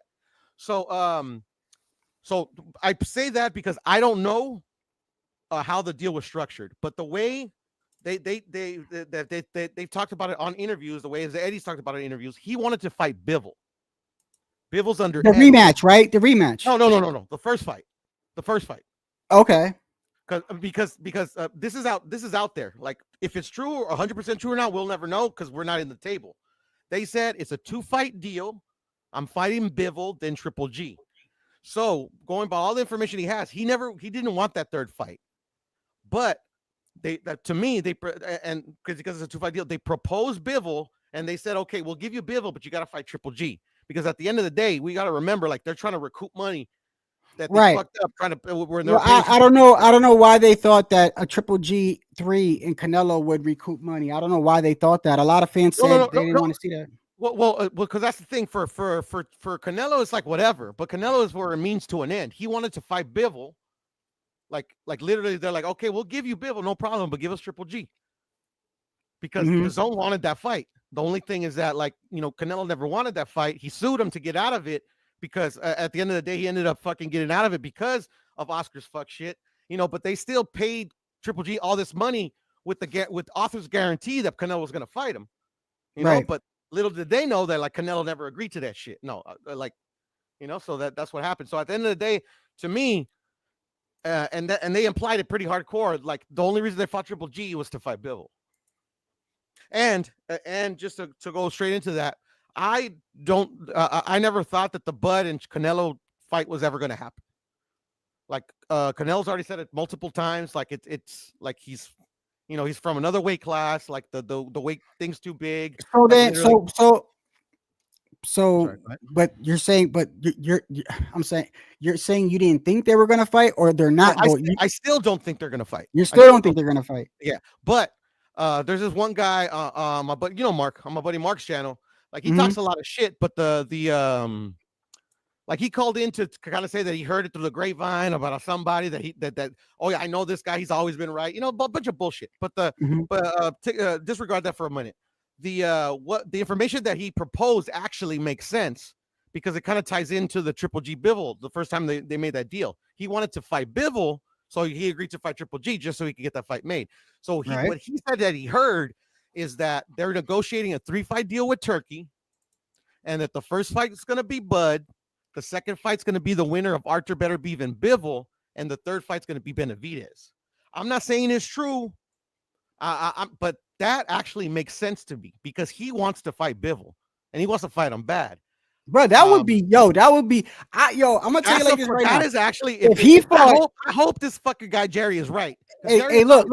If Canelo was to fight fucking Bud, then turn around and fight Bivol, then turn around and fight David, bro, I think a lot of people, I can actually see some people like taking back some shit that they would say about Canelo. Not everybody, but that's a good. I mean, because look. And when you think about it, you would be answering different fan bases. You know what I mean? So you got a group of people that really want Crawford to fight Canelo because they think he could beat Canelo for some reason. Maybe he can, maybe he can't. I don't know. But you got that group out there ever since he beat Spence, right? And then you got the other group that, a lot of people really wanted to see him fight David, And then I've actually talked to people who actually said that they wanted Canelo to get that rematch against Bivol because they think he could beat him. So you'd be satisfying you would be, because in reality, who's left for him to fight? I mean, there's plenty, but I mean, like who at 168? 168 is there's plenty at 168. Who? You got Mbili, you got Pacheco, you got all the other fighters that are coming up. But that's what I'm saying. Yeah. Like actual challenges, like okay, this guy, like could give him a run for his money. No, I mean, like literally, he took those guys out in fucking a year. But at the end of the day, like me personally, I really don't care for the Bud and Canelo fight, but it is like the biggest fight that you could make, in the sport, in my opinion. But I do want that Bivol rematch. I want it bad. So you're one of the ones I want. See, I want to see him fight Davis. So I mean, it's all good. You know what would be crazy though? Like, both scenarios are crazy. If Bud fights Canelo and knocks Canelo out, or if Canelo fucking just runs right through Bud, bro, just makes him look fucking like crazy. Even worse than the Jermell Charlo fight. Like, that would be crazy, and then that would shut a lot of people up. But a lot of people, the moment that happens, they're gonna be like, he picked a smaller guy. He did, you know what I mean? You already know what they're gonna say. Yeah, that's why I'm telling you that I disagree. He's been satisfying the requests of the fans for his whole fucking career, and they're gonna bring another one. Like literally, if he fights Benavidez, they're gonna bring up fucking some other dude we had never heard of. But that's what it is. A buddy YB, shit. Shout out to YB. I haven't talked to him in a while. He told me one day, heavy is the head that wears a crown, bro. This is what the face of the sport, the representative of the sport gets. He gets the unrealistic requests. He gets the far out requests. Like it is what it is. Like, it comes with the territory. Did Tank, by the way, I know they canceled that fight with Tank. Did that shit get rescheduled or not? Or is he just retiring? They never canceled it. They never canceled. Are you sure? Let me go back. Hold on. Tank put up a social media post saying, fuck it, the fight's canceled. And that's it. Like, literally, like, it was just a picture of his hand and like some text that said, fuck it, the fight is canceled. And but now that fight ain't canceled. I haven't heard any other, like, the people saying it's canceled other than Tank. But I'm not saying it wouldn't be canceled or eventually canceled, or maybe he like fucking leaked something he wasn't supposed to. But yeah, I mean, like, even the dad and Lamont Roach came out and like we haven't heard nothing. Oh my god, I didn't mean to cut you off. I keep forgetting Benavidez and Morrell. Oh my bro. I don't care what I am doing on planet Earth that night, bro. That night I am watching Dave. I am not gonna miss Morrell and Benavidez, and I'm praying, bro. I am praying, because you already know, and I said this before, and I'm not trying to jinx anything. I just know how boxing is. Please, I hope nobody gets injured, bro. I hope nobody gets injured and pulls out, bro. The only thing I didn't like about when they announced it was it seems so far away. But has Benavidez ever pulled out of a fight for an injury? I don't think so, right? I mean, nah. Morrell, it's the first time for everything, but it's like he doesn't have a habit. It's not like Keith Thurman, like overweight. That's about it. Yeah, but he's at 170.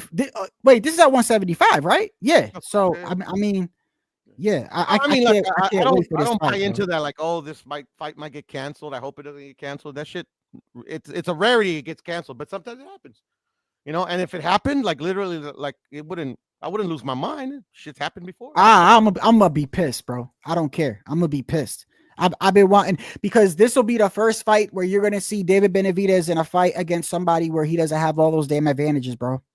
What advantages? Not to mention, David Morrell was chasing his ass, bro. He literally was chasing his ass, bro. This dude went up to 175. Morrell said, "Where the fuck are you going?" I'm going right there too. Like, he chased this dude, bro. Was he? Yeah. What you mean? Was he? What you mean, was he? Yeah. David went to 160. David went to 175. Morrell went to 175. And what people like to bring up is they like to bring up Morrell's trainer when, I think the one time when they said that he didn't even say it. His team said it, which people might construe that as the same. But remember when I think the one time they said that they didn't think he was ready or something like that? That was like, that's the only one time other than that, all I've ever heard David Morrell say is, I want to fight David Benavidez. That's all I've ever heard this guy say, bro. I don't know what you've been watching, but that's all I've ever heard this man say after every fight. I want David. I want David. I want David. David moved up to 175. This guy moved up to 175, bro. Yeah. All I'm saying is that, like, fighters say a lot of things, and like I don't believe anything anybody of these people say to a social media personality, bro. Yeah, but at some point, listen, that's all we can go off until they show us otherwise. So that's like saying when Tio and Tio's father was saying, we want Loma. That's like saying, I don't believe him. Well, then they had to show people, right? They had to show people. They That's show what I'm people saying. they That's the were only thing you can believe. That's the only thing you can believe. Is right. show. So you got it Boxers- right. So he's showing me. He's showing me. He's fighting him. He's fighting He him. showed us now. He showed us now. Yeah. He showed us now. I already know who you're going for just by the way this conversation is going. I already know you're going for David Benavidez, ain't you? Well, yeah, he's Mexican. Okay. I don't really have a dog in the race, but okay. Neither- You know neither what? do I. You know I what? just- I'm glad we're talking about this. I'm glad. You know what? Let me ask you. So how you think what so you think Benavidez is gonna struggle or not? Shit. I mean, yeah. I mean, that's the thing, though. He struggled against Caleb Plant. David Morrell, in my opinion, is a better boxer than Caleb Plant. So, I mean, yes. Going by that. Well, with Caleb Plant, and I've said this before, I think the issue with Caleb Plant was I think the fight would have been totally different if Caleb Plant didn't have that like knockout of the year prior to them fighting. When he knocked out Durrell like that shit was like, remember, that was a bad knockout. And that's when Caleb had gotten with Breadman Edwards. And he was telling everybody, yeah, you know, my power's different and this and that. And, you know, Durrell was laughing at him. You know, he gonna knock me out, white boy. And when he knocked him out like that, I believe that had a lot to do with the reason why David Benavidez, when he fought him in his next fight, the first 6 rounds, David was kind of like hesitant. He wasn't putting on that pressure because outboxed the first 6 rounds. Well, I just think that because if you look at every other fight with David Benavidez, even if you look at the Andre fight from round 1, he's on your ass, bro. He's just constant pressure. He didn't do that with Caleb Plant. Yeah, he did. No, he didn't. Yeah, he did. He didn't do anything different. He didn't make any adjustments. No, I think bro. Nah, he did not go at him the way he went at. He waited a little bit, bro. He waited until like 6 rounds. Then he poured that shit on. He didn't wait at all. I don't know what you was watching. But the same fight you were watching, bro. But at the end of the day, like literally, Caleb Plant was outboxing the shit out of him. He tired out. I don't disagree with that. I gave Caleb the first 5-6 rounds. Started fucking landing his shots. I gave Caleb the first 5-6 rounds, but I gave him the first 6 easily. I don't think that David was fighting. It was a draw, in my opinion. That fight was a draw. What? No, 6 come rounds, on, bro. 6 is a draw, bro. 6-6 is a draw. I didn't give him 6 rounds though. Oh no, I said I gave him 6 rounds. Oh, you gave him 6 rounds. Oh, yes. And he almost had him out. But experience, bro. Benavidez. Almost had Caleb out. No, he almost had Caleb out, but experience, bro.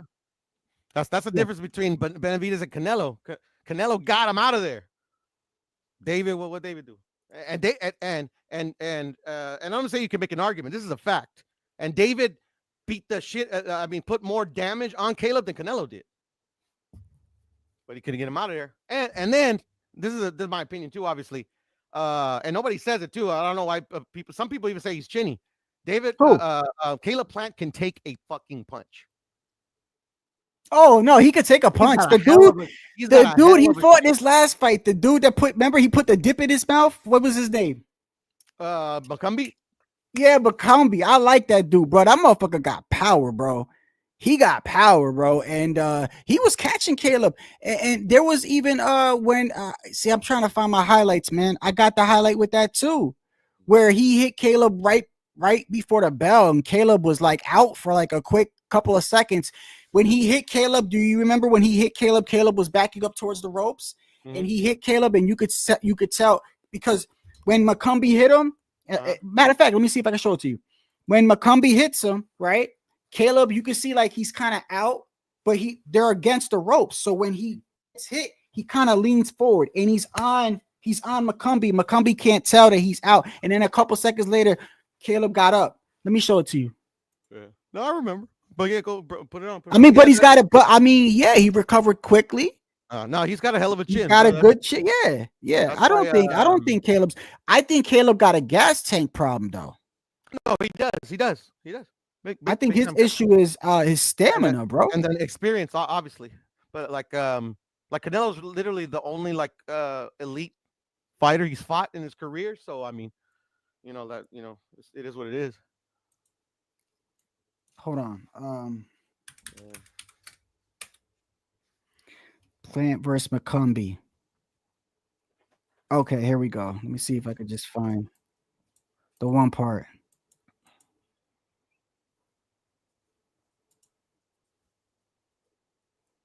Yeah, but so yeah, He got dropped in the McCumbee fight too, bro. Twice. Now he was really hurt. I don't know if it was the first one or second. It was actually really hurt. You know, just McCumbee. You know, like I can't play them straight through. I gotta knowing how like, to finish a fighter is an actual thing. I gotta pause it when I play it because they're really strict with this. I gotta just people don't know how difficult it is to stop a fighter, any fighter. Damn. That was Upstairs counter right hand. but that's not the one.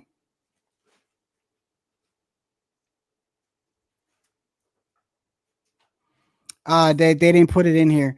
Yeah, there's one where, and it was early in the fight where he hit Caleb and they were against the ropes, and you could tell Caleb, he looked like he was kind of out. But yeah, he's got a chin, bro. He's got a hell of a chin. Matter of fact, Caleb, I think Caleb has gotten better since his losses, bro. I think he's gotten better. I haven't seen an improvement, to be honest. You don't think so? Well, the thing is that like he hasn't fought he hasn't fought an opponent to bring that out. You get what I'm saying? Like when he fought David, like he didn't show like once the tide started turning when he got tired. Like, that's when you need to show. That's when Breadman would have made his money, in my opinion. If he would have found a way to make a small adjustment where he doesn't, or where he can like at least maybe win another round. You get what I'm saying? Yeah. But as soon as he tired out and David Benavidez started having all this success, like he was concentrating more on surviving. You get what I'm saying? And yeah, I still haven't seen. I haven't seen he hasn't fought anybody, in my opinion, that'll show. That shows makes them better. You get what I'm saying? Like hey, what you think about this pay-per-view? If I'm making any sense, I'm sorry. Go ahead. The pay-per-view with Benavidez and Morrell. You got Figueroa Fulton. That's a good rematch. Let me see. Ramos and Rosario. There was another fight on here that I don't see. It. They're all entertaining fights. So like it's a decent card, but like it's nothing. It's not like, oh my god, it's like, oh my god. You don't think it's pay-per-view is what you're saying? No. To me, it's definitely not pay-per-view because it's just because this is the thing about it being pay-per-view from a fan's perspective. Like, yeah, like well, that's the thing from a fan's perspective. If you want to see a fight, doesn't matter. Like if you're a Shakur fan, you'll pay to see him fight anybody. You get what I'm saying? Yeah, that's facts. Yeah, if you're a fan, yeah. So like me, I'm a Tank fan. So like literally, like I haven't minded, me personally, that his fight's been on pay-per-view because I like watching him fight. So that's what pay-per-view is. They give you an option. You want to watch this particular tank fight? Okay, it's gonna cost you $40. And then you got to make a decision if you want to pay those $40. You get what I'm saying? Yeah. So but from a business standpoint, like, you know, it's that's the thing, bro. It's just like this is a fight that people have wanted to watch. So like, yeah, it's like, you know, it's just, I don't know. It's hard to explain. Like literally, like, is it a paper? How about, all right, the February 22nd card? This shit is crazy. Shiraz, Adames, Schofield, Stevenson, Ortiz, Madrimov, Dubois, Parker, and the rematch of Beterbiev and Bivol. I mean, that is insane, bro. Yeah, I'm paid. Just take my damn wallet. Just take my wallet, bro. That's for you. Like, you're excited about that What card. you mean? Oh, get the fuck. Don't start this shit, Puto. Don't start. Don't start. What you mean? Go. There's nothing you can say. Let me let you speak. What I mean. All right, go ahead. What you gonna say? I'm saying like that particular fight, like Virgil. Which one? This particular card, the one you were telling me, like, take my wallet. Like I'm not as enthusiastic as you. You get what I'm saying? Like for me, there's one card that I'm like, oh shit, yeah. One fight that I'm like, all right, yeah. I'm definitely down to see it. But at the end of the day, even that one, it won't give me like that because like he's fighting a dude coming off a loss. You get what I'm saying, Virgil? But it's still a fight that like I want to see because it's one of the top contenders in the division. But I'm not like, oh my God, Virgil and Madrimov. Woo, whoopee, whoopee. Yeah, but okay, but by your own logic, brother, by your own logic, you just said you're a Tank fan, right? So you're telling me you're more excited about Tank fighting Lamont Roach? No, than no, this card? that's not the point I'm making. Like, I'm not upset about the Tank Roach being on pay-per-view because, like I said, I'm a Tank fan. So I'm a pay to watch him fight because I like to watch him fight. Like, but I'm not like you. Take my wallet because like I'm not that. We don't get many cards like that. We don't get many cards like that. I'm not that big of a Tank fan. Is what I'm saying. You know what I'm saying? I'm just like, Puto. It was just a what do you call it? It was just a oh my goodness, what is the word? I wasn't in literal sense take my wallet. I mean, it was. I understood, but I understood what you were trying to portray. It's a phrase. You fuck with the card. I get it. But yeah, like, I like the card. But like I wouldn't even like I'm just saying it's like. Do you like the card? Yeah, it's a good card. Okay. Because I don't think there's an because you can't name. There's ever. No other cards around this time. Listen, brother. This might be an opinionated thing, but name one other card that's like this. That's even around this time frame. The one that you just put, the David Benavidez Morel.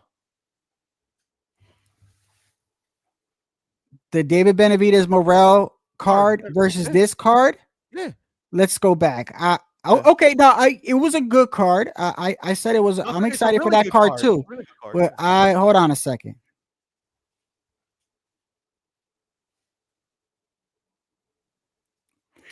So Rosario and Ramos is a good fight.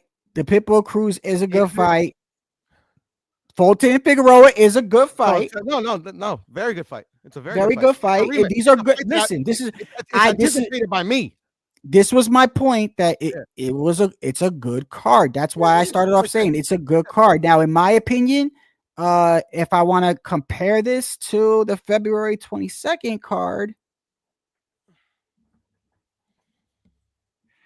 I just think there's more fights, bro. We got Zhang and Caballero. We got I could never say this guy's name. The guy in the UK. Yeah. But we got him and Callum Smith. We got Shiraz and Adames. We got Stevenson and Schofield. We got Ortiz and Madrimov, Dubois and Parker. I mean, bro, come on now, bro.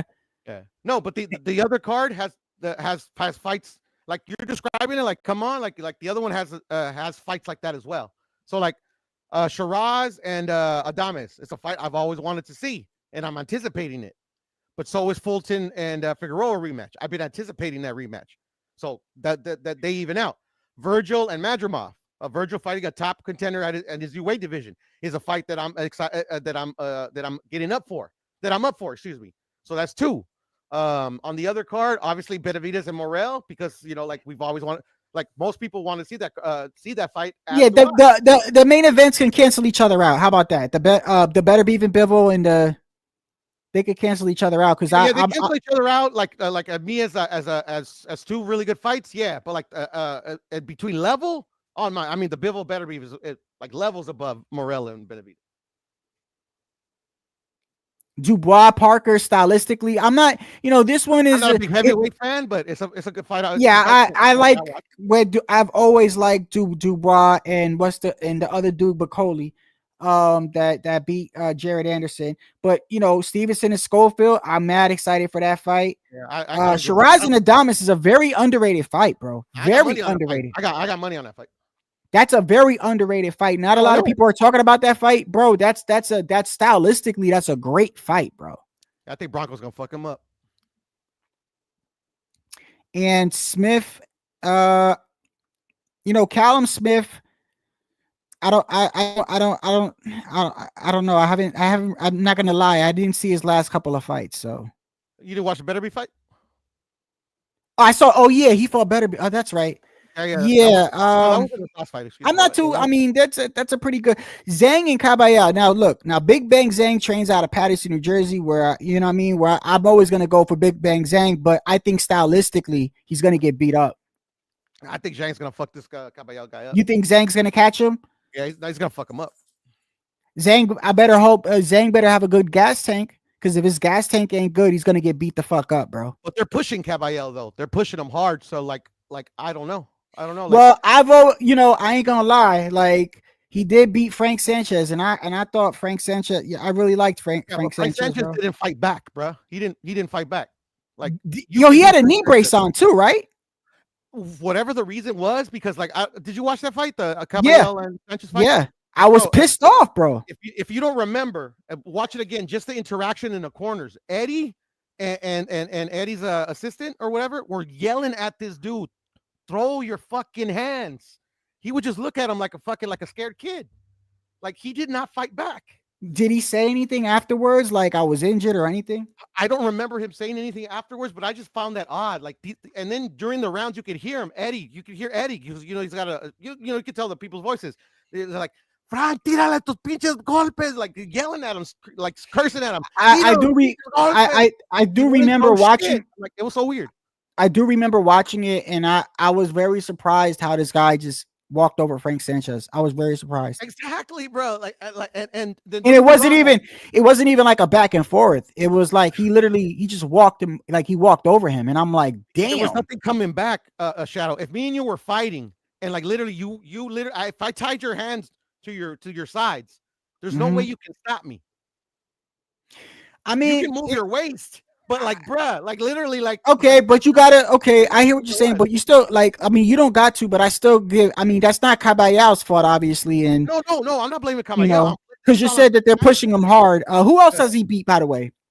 Caballero, he just beat the guy that blinks a lot. He was like it's a hype job in my personal opinion now, but before he lost to this guy from Poland. No, I don't know. It's this guy that what's his name? Okoli, just not Okoli, but Effie Ajagba, he just beat him. It was a really good fight, but he just beat him. It was close. I forgot what it is, but it's this big Russian. He had a lot of hype, but then he got his ass kicked by this guy and that one Polish guy. I think he's Polish or from Jersey. I forget. But you got the record up. Yeah, I got it right here. Yanni something, I think.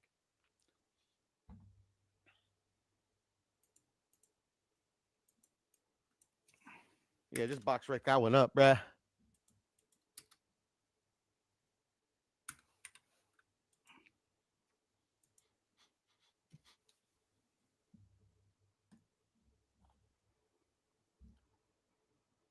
Hey, Arsene Blank or whatever the hell his name is. Makhmudov, yeah. Makhmudov. Yeah, that guy's like a hype job now, bro. Like literally, he's got his ass kicked his last two fights.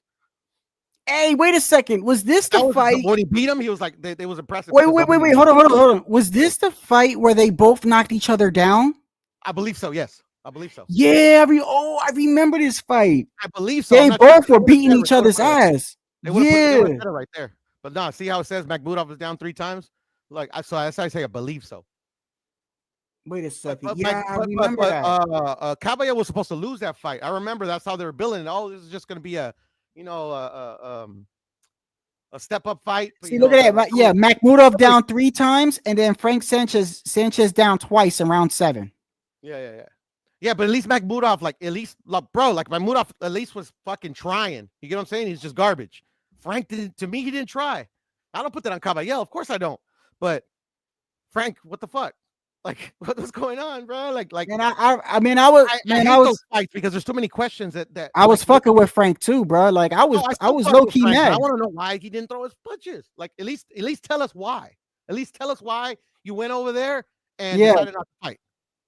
Yeah, I mean, but maybe he's one of those fighters. Well, Puro, there's 2 types of fighters to me. There is a fighter where like they don't want to admit any fucking, it's prideful. Like they'll make an excuse for everything. Like, oh, I got injured. Then you got other fighters that just won't fucking, they don't want to make an excuse. They don't want, you know what I mean?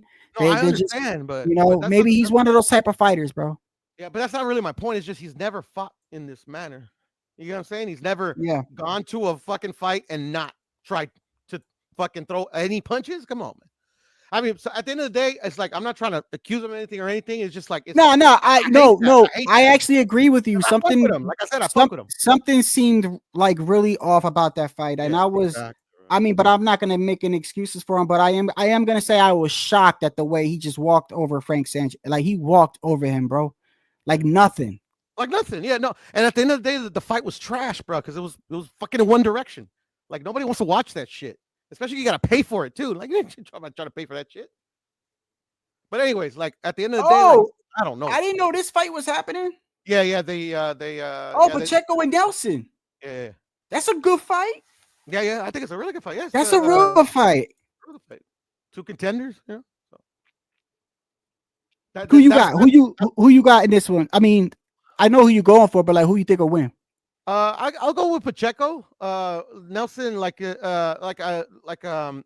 Pacheco's faced a bit more higher competition, in my opinion, than Nelson has. But Nelson is a good fighter. He can box. Does Nelson train out of Crawford camp? Yeah. I think he trains out of Crawford's camp, right? Yeah, he has a Bomac. Yeah, Bomac and the three Stooges train him. No, but Happy New Year, Iceman.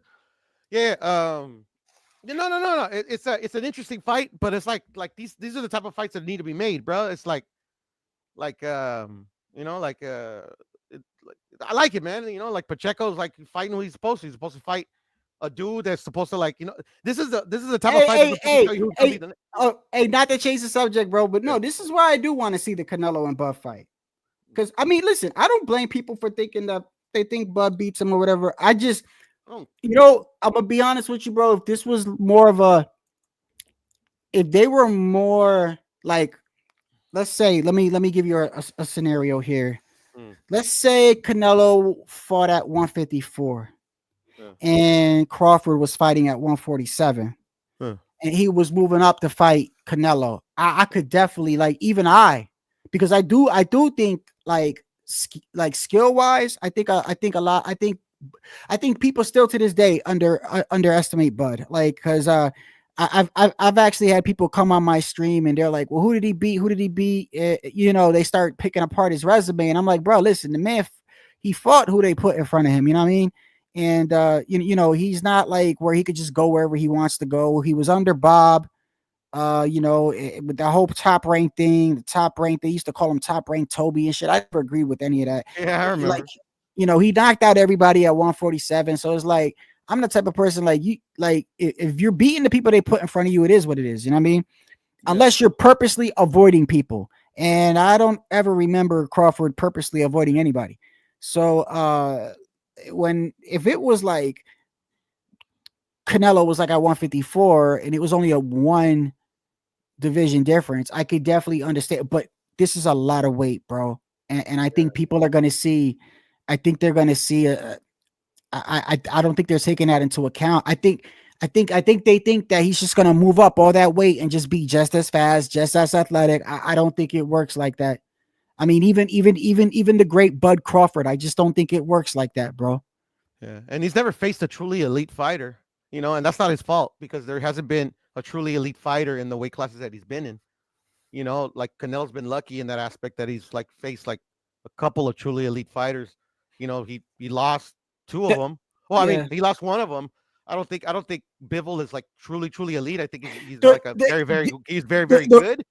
But still, like Canelo has a lot of experience, and that's. And look, I can only go off like, I usually, when I talk about a fighter, I can only go off their last performance. Like for instance, like if we were talking about Danny Garcia, I'm not gonna talk about something Danny did to fucking Amir Khan over a decade ago because he's a different fighter now. You know what I mean? So I can only go off like the last fight of what I see people do, even though they were both fighting different people, they were both in different styles, but I can only go off your last fight. And when I go off Canelo, man, Canelo, even at his age, which he's not old, but he does have like he's like an older 34 with Miles, but I still look at how fast he throws his fucking check hook, bro. You showed it against that shit is fucking quick, bro. Like y'all think Canelo's a fucking pushover, bro. I don't know why people this look how fast this shit is, bro. No, it's just because people don't know how to analyze this shit, bro. They keep Canelo from resetting his feet. Canelo is the same fighter he's always been, but he fights at different weight classes. Bro, that shit was so quick. You keep Canelo from resetting his feet, then you have an opportunity to do something. Like, I know that's Berlanga, bro, but I'm just saying, like, he still and got he didn't the. catch Berlanga by surprise. The only thing is that it was so fast. There's like, Yeah, it was fast. There's It was no way fast. he could like brace for it, or, you know. It Like, would be- that's why I a lot to thought- do with experience. That's why I thought he always would beat David, in my opinion, because I Mm. feel like David is just constant pressure, and the more pressure you put on somebody, the more openings you have. Now, Bud Crawford's a lot smarter than David, so I will give him that. You know, has But a lot more experience too. I mean, come on. But yeah, that's what I'm saying. Canelo's not Actually, stupid, bro. He's not stupid at all, bro. Yeah. He's gonna And go to the Canelo's not body. He's arrogant gonna, like a lot I of these mean, fighters he's gonna go. I'm telling you, he's gonna go to the body. He's gonna use his weight to his advantage. No, and then It's not Canelo's not easy as for arrogant Bud. as a lot of these fighters. Canelo's not gonna go in there with the assumption that I'm bigger, so I'm gonna beat this guy easy. He's gonna take Bud seriously because he knows Bud can box, and he knows he can box at a high level. Like, Canelo's Yeah. not gonna take chances versus Bud. Don't care how small he is. Like, Canelo, ain't that You fighter. still don't think the fight's happening? Nah, not unless, like I say, a promoter presents him something he wants. Because Canelo, that's one thing Canelo knows, and he's shown it. Even before, like, you could make an argument that, like, maybe it was in his head. Now, Wait, hold on. Is okay? Let me get it straight. Turkey's paying for this shit, right? That would be how, because Turk has made it clear on multiple occasions. He's made it clear that he is technically, I mean, he didn't say it. Let me play it. He didn't say it, but in so many words, how I take it is like, yo, like I'm for now on, like I'm moving Crawford. You know what I mean? Like I'm gonna be there. Like, well, I mean, Crawford. I mean, that's the only logical explanation, because Crawford don't got no big money backer. He never had. He doesn't have the popularity of not even Tank. You know, like, he doesn't have that. Like, literally, like, Crawford. Unfortunately, for whatever reason, like, you could give me a reason, I'll stamp it. Yeah, okay. He doesn't have that backing where he can, even with how skilled he is, his legacy in the sport, like, he still needs a bankroll. Like, Canelo is his own bankroll, right? And like literally, this put even more pressure on any promoters trying to mess with him, because I thought Berlanga was gonna flop. I thought what? Flop. I thought Berlanga was gonna flop. What do you mean by that? Like, I didn't think it was gonna sell. I didn't think people were gonna go. I think I thought that fight wasn't gonna sell, because it was a fight that nobody in their right mind thought Berlanga had a chance of winning. You know, I didn't even. Yeah, I actually bumped into like a handful, bro. It was funny. Talking to them dudes was hilarious, bro. No, but you'll always get those. But I'm talking about, like, people that just ain't trying to talk shit. Just somebody less, like, using logic, just being normal. You know, nobody thought he had an actual chance to win. I didn't even think it was going to be competitive. I didn't think it was going to be entertaining. I thought it was going to be something like, I thought it was going to be a crappy fight. But at the end of the day, it's like, whatever, man. I'm not going to fucking be like, oh my God, Canelo's giving this. Canelo's giving me every fight I've ever wanted. So I ain't tripping on if Canelo's going to take one fight versus hey, look at what Iceman said. Do you see what Iceman said? He said they better keep an eye on Crawford's gloves. Hey, and I fuck with that too. And also, watch out for Victor Conte, bro, because they already made Canelo pop once. They can make him pop again. Like, the promoters hate Canelo, bro. Oh, I keep forgetting he's in Snack, right? Yeah, he's in Snack. Has he fought a Snack fighter since popping? Caleb Plant. Okay, yeah. So no. He fought Caleb Plant and it was all good, bro. I don't think. I'm not saying I trust Victor Conte. What I am saying is that when he fought Caleb Plant, that shit was for undisputed, bro. So if he had any opportunity to make that motherfucker pop hot, it would have been right then. Because that put Canelo like in the history books, and I mean, so like I feel like if he didn't do it then, I don't think he's gonna do it now. But Caleb couldn't, even if they would have made him pop. Caleb doesn't have that type of person where they can take out Canelo. I think, for me, this is a conspiracy theory, obviously. For me, the promoters want to find somebody they can replace Canelo with. You're not going to replace Canelo with a Caleb Plant. Well, say it, like, what do you mean by that? So, like, in my humble opinion, the promoters, the people that the businessmen that run the sport, they hate Canelo. They hate what he represents. They hate that he's that gone against their status quo. So they don't want him to be the face of boxing. They don't want him to be in the position that he is now. So I believe they've tried in the past to get him caught in the PD scandals, to use media to fucking say that he's always ducking this guy, always ducking that guy, and for whatever reason, he's always come out on top from that. I do think I agree with I agree with the media. I do think there was a media, just like I feel like you know, I were you the one that told me that you paid for Floyd Mayweather's pay-per-views because you wanted to see him lose? No.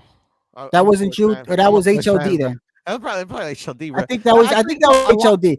But bro, that was the narrative too. Yeah, my whole purpose, my whole point is saying that is, as much as people want to criticize Floyd, and I've criticized Floyd before, Floyd was a bad motherfucker, regardless of how I think I do think there were certain fighters he fought at. Like, I do think he waited a little bit to fight Cotto, not like I think it would have made a difference. And with Pacquiao and everything, but I feel like there was a media thing against him too. Like I agree. I feel like people were purposely trying to make Floyd look bad. And I don't, you know, it's crazy because when you talk to somebody that doesn't like Floyd, they get mad, but that's the fucking truth, man. There were times when they were trying to make Floyd look real fucking bad in the media. Yeah. And I'm not saying he's a great guy or anything like that. I'm just saying I know when you're the top guy, you are gonna get pushback from certain areas. And so I agree with you there. And I do think a lot of people have done that with Canelo. Yeah. But this is the difference though. Mayweather, he embraced it. Like literally at the end of the day, all the same goalpost moving that they did for Floyd, they do for Canelo. But the thing is Floyd was like, fuck you, I'm gonna do what I want. Canelo actually is like, fuck, bro, I guess I gotta fight this guy. You know what I'm saying? Like at the end of the day, like, and that's cool, whatever. Like I'm not blaming Floyd for embracing it. I'm not blaming for these guys however they move, because it's their career, bro. They're taking the punches, they're doing all this shit. So I don't think Floyd ducked anybody. You know, I've never thought he ducked anybody. That's all goofy bullshit. Yeah, like the thing about Floyd is when people talk about Floyd ducking or this and that, like, I believe there were certain fights that like he wasn't eager to take, but I'm gonna be honest with you, as a boxing fan, I don't think it would have mattered at that time who he fought. I think Floyd would have won. That's just me. But I mean, like, all of that's them just my opinion, ridiculous. though. I know. I get you. To me, they're all ridiculous. Every single opponent they say he ducked. Yeah, the whole Canelo thing. You said that somebody had the who was it? You said they said they were never wrong about like something in boxing. Oh yeah. No, it's just this guy that calls it to Mark's show. His name is Jerry Tasker. You probably seen him around. He's on the YouTube everywhere, bro. You know, and he said what? I always think he's full of shit. You know, the shit he says and stuff. Like, that's just me personally. Nothing against Jerry, but whatever. He says a lot of suspect shit. But the scenario he proposed is 100% plausible, because that's what I was trying to get to before. Wait, hold on. Wait, before you say anything, you're not talking about the guy that when he calls up on the Boxing Voice, he gets into that character? I don't know if he gets into any characters, because to me he sounds the same. I don't know. Maybe you think he gets, you know, I'm talking about the guy that goes, it's the you know, he gets into this like this fucking weird shit he does. It's not him. He sounds right? like an old white dude, and I think he is an old white dude. Okay, but go ahead anyway. Yeah. Anyways, what I'm saying is that, like, just like in the first Bivol fight and the Triple G, and that 2-fight deal, Canelo knows that he has the leverage over anybody in the sport. One, because now he runs his own show. Like, literally, he promotes his own fucking fights. But two, he just knows that there's literally nothing they have on him. You get what I'm saying? So, like, for him, any promoter that wants Canelo to fight one of their fighters, you just got to give him something he wants. And that's why I think this scenario could fly, because he wants Bivol, in my opinion. You know what makes first off, if he was to fight fucking Crawford, then fight Bivol, then fight Benavidez, that shit would be a perfect send off. But the only issue I have with this whole scenario, do you know how much money that's going to entail? Like, how much you think, if he's asking for $100-something million to fight David alone, now you throw in Bivol. Well, Bivol, he might take a lower offer because he wants to get that get back. But then Bud too, he knows he's going to get Canelo said on multiple occasions that he didn't want to fight Bud because he knows what they're going to say. He says, when I make it look easy, they're going to say I picked on a smaller man. He said that 3 times already, bro. Yeah. And he's also said, he's dead serious when he said that too. And again, he also said, if I get beat, they're gonna say I lost to the smaller man. Yeah. And in my opinion, he's speaking facts. It's lose. On Sway, he said, and people, look, the way people interpret this shit was funny. So he made a comment in regards to Crawford moving a lot, and people took that as, yeah, I know, I saw that. You're right. People took it as he's saying, I don't like fighting fighters that move a lot because like I lose to them. He was saying it like I'm trying to fight, like entertain the fans, and I feel like it won't. But he doesn't know how to say it. Like, yeah, right. But people took that as further. Some took it further. He doesn't like to fight. People took that as like, oh, look, he's admitted. No, that's not what he meant. He meant like, bro, like I'm not like if I'm a fight the dude, I'm gonna fight him because he was referring to Jamel. He was referring to what happened with Jamel because in that fight, people were upset. Yeah. He started, he did the whole bicycle thing, and people took that out of whatever. But when he said that about Crawford, he said, I don't think he's gonna move a lot. No, but the thing is that Crawford's never been a mover. Crawford's never been a mover. So to me, he was talking shit in my humble opinion. But then he says, yeah, easy money because he saw how he struggled at 154. I'm just telling you, at 168, that's a lot of fucking weight, man. That's a lot of weight for Bud, bro. Bud's a gym rat. If anyone could do it, it's Bud. I'm just saying. Hey, listen, if Bud pulls the shit off, bro, yo. No, I mean, like, yeah, he gets his credit and whatever. But at the end of the day, bro, I mean, like, and that's Puto, that's the problem with boxing too, because no matter who wins, you're gonna see people on some bullshit. So if he beats Canelo, you're gonna see so many people make so many excuses for Canelo. And if he beats Bud and watch how many people fucking make all these excuses. And he fought the smaller man, and just fucking give the dude props, bro. It is what it is. I don't give a fuck who wins. Just give the motherfucker props, bro. It seems like whoever wins, they're gonna make excuses the other side, bro. I don't like that shit, bro. I don't think. Well, yeah, I agree. At the end of the day, bro, like I like to debate, especially dumb motherfuckers, because it's fun for me, But at the end of the day, bro, like,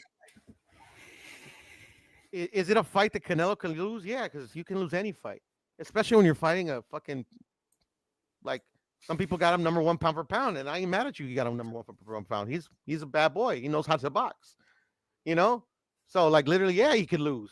Yeah, I like Bud, bro. But to me, I just gotta like if the fight was signed, like, because right now it's a fantasy fight to me. To me, it's a fantasy fight.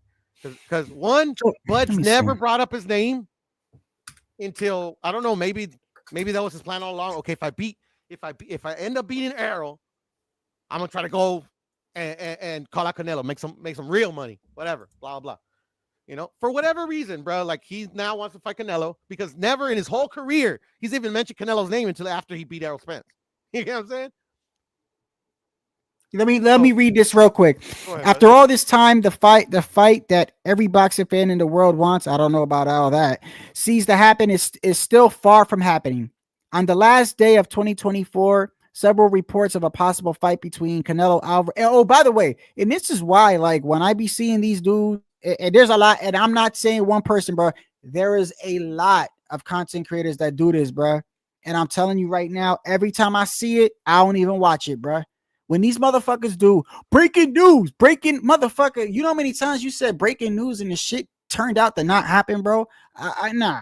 That's just clickbait to me, bro. Yeah. But anyway, so on the last day of 2024, several reports of possible fight between Canelo Alvarez and Terence Crawford took over the internet. While there's no concrete information regarding the fight, the news spread like wildfire. Many notable media pages dedicated to boxing also claiming the same. A few hours later, ES News, Ellie Setback, uploaded a video on their YouTube channel about the rumors and their origin. Boxing insider and founder of ES News, Ellie Setback, also talked about the possible date in the match and how it could be the biggest fight in Las Vegas to be seen. A possible Cinco de Mayo date. Okay. Obviously, if they were to fight, it's going to be on Cinco de Mayo. I mean, that's just a given. It's a given. If he's going to fight Bud, it will be on that date. Or it can't be David. It can't be David because David's fighting in February 1st. Yeah. September's also his other date. So let me see. So you might be right here. Let me see. So right here, this one. Yeah, Boxing News 24 is funny, bro. Yeah, no, This is the dude. I don't Whoever read that writes, trash. I don't read yo, that trash. whoever writes this, bro. This is the dude that said that Canelo struggled against Berlanga. I was reading his article. I'm like, what the fuck were you watching, bro? He he struggled against That website is Berlanga. trash, brother. What are you That website's watching, trash. bro? Website's trash. Huh? That website is trash. I never read that fucking website. Yeah. I mean, I just read because I mean, I remember when the whole boxing world was wrong. When we were waiting on what was gonna happen with PBC and Canelo. I remember fucking all them dudes was wrong. I wasn't wrong. All them dudes, not even just the YouTube breaking news channels, the dudes from Twitter, all the dudes from ESPN, all them dudes were wrong. Every single one of them was wrong. I wasn't wrong. You finally met the only dude that wasn't wrong in that PBC Canelo situation. How you doing? I'm Puro. I wasn't either. I wasn't. And I kept telling people that, but at the end of the day, I don't have a channel. I just gave my opinion. It wasn't an opinion. Eddie Reynoso, Canelo team, and PBC put out a press release saying they have a 3-fight deal. They never ever put out any other press release after the fact. Why? Hey, you might be right. Hey, Puto, you might be right, bro. Because when I'm looking at these reports, yes, sir, they're all bringing up what Canelo said months ago. Months ago in that fucking Sway interview. That shit was months ago, bro. That shit was like right after Crawford fought Madrimov. It was like the same week that he fought Madrimov is when, and every one of these articles are bringing that up when Canelo said easy money. Like that bro, that shit been happening. So like, yeah, he hasn't said anything recently. Is that an announcement? Yeah, he said something recently. Yeah, he did. He did? Yeah, all he said is he's open to the fight. That's it. And also Eddie was asked about it, and they're both that's why I fuck with Canelo when it comes to these fucking interviews. Like literally, they never like fucking get caught up. They're vague to the point where they're like, yeah, we'll see what it is. The same old shit. Like fighters used to say. Remember when they used to ask fighters at the end of fights, like, so who are you gonna fight? Who's your next fight? We all want to know. Well, I got to sit down with my team and my promoter, and we got to find out what's next for us. Like, oh yeah, look. Oh look, let me just watch. This shit makes me laugh. Watch this. So look, let me read this. All right, just real quick. It says the superstar Canelo will return in the ring in May to defend his 3 168 titles, and he needs a notable fighter that the fans are interested in watching for him to continue to bring in those pay-per-view buys that he's done in the past during his best years. Turk Al-Sheikh is reportedly interested in a fight between Canelo and WBA 154-pound champion Terrence Bud Crawford. Canelo had reportedly asked for $150 million to fight Crawford. I thought he asked for that for David, but anyway, which might be more. Yeah, he said that about David, not Crawford. But anyway, he said which might be more than Turkey would be willing to pay, considering that Terrence has never proven himself to be a pay-per-view draw. So then the guy goes on to say right here, Canelo's choice. This is funny.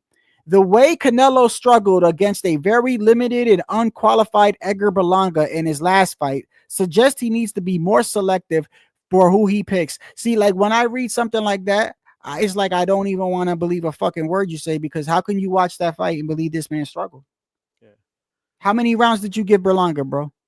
None.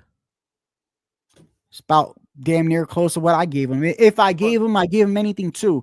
Anybody that says Canelo struggled against Berlanga, I would be. That's just crazy to me, bro. Yeah, but Shadow, that's because people are out here just talking shit. It's like the Tio. What's the last fight? The last guy he fought. Oh, what's his name? Oh, I forgot his name. I forgot. Fuck, man. Anyway, I didn't give that guy a round either. I thought TL12. Yeah, me neither. People talk fucking shit. Like, what are we talking about? My issue was, I was one of them. Dude, what the fuck are we? I was one of them. I think he should have knocked him out. Yeah, shoulda, woulda, coulda, but that's the thing. But see, it's different. It's different with me because I'm very hard on Tio because I like Tio and I support Tio, and when I support a fighter, I'm a different type of fan. I'm not the one that just makes all these excuses and don't criticize them. In fact, I criticize them a lot because I expect more out of them. So it's a little bit different. No, But I think Tio is a goofball, but I'm also not gonna like just like say something dumb. Claggett, Steve Yeah, Claggett. Claggett. To me, it's the height of stupidity saying that like Tio looked this, that, and the other when he 12-0'd a guy. Yeah, he Like did. knockouts are not guaranteed. Wins are not guaranteed. Yeah. That's how fans speak nowadays. They speak, especially when like it's a fighter that's like hyped up or that boy's different. He hits different. He got that all the stupid like fucking little fucking what are they called, cliches that they say about fighters nowadays. Oh Like, yeah, you talking about the dudes from Chicago? They be like it hit different. The dudes from everywhere. I've talked to some dudes from Australia, New York. I think that started from UK. Chicago though. I think that started from Chicago. But I've heard it from literally the entire. No, I know you heard it everywhere. Yeah, I'm saying yeah. I think it originated from Chicago. I got you. But regardless of where it originated, I've literally heard a person from every corner of this fucking planet talk like this about a fighter. Yeah. You get what I'm saying? And like literally, Jaime Munguia versus Sriracha should have reminded fans that nothing is guaranteed, because Jaime Munguia was beating the shit out of Sriracha too, and Sriracha then fucking landed that shit and fucking put him on his ass and won the fight. What are we talking about? Every fighter can be beat. Ain't none of these guys invincible. You know, like, so that's how me personally I view any fighter.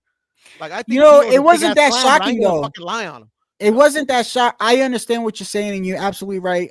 However, like with Munguia, I wasn't really that surprised because to me, Munguia has always lacked defense. Yeah. So okay. I mean, but what was, in my humble opinion, what should have surprised you is that all these killers, all these guys that hit really hard, with his same defense, couldn't knock him out. But this guy with 4 knockouts. Okay, maybe I'm not explaining. Okay, let me explain it like this. David Benavidez, right? I think when David Benavidez loses, if he was to lose, this is just how I see it. I don't think it's going to be on points. I think if David Benavidez loses, it's because he gets knocked out. It's because he's going to get caught being too aggressive, and he's going to get caught on a counter punch, and he's going to get flatlined. That's what I mean by that.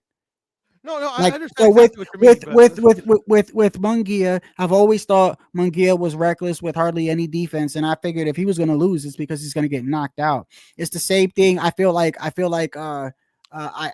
David. I feel like when and if David loses, it's either, if it does go to the end of the fight, it's either going to be like a Devin Haney situation where he got knocked down numerous times, or he's going to get fucking caught. I'm saying whenever he loses.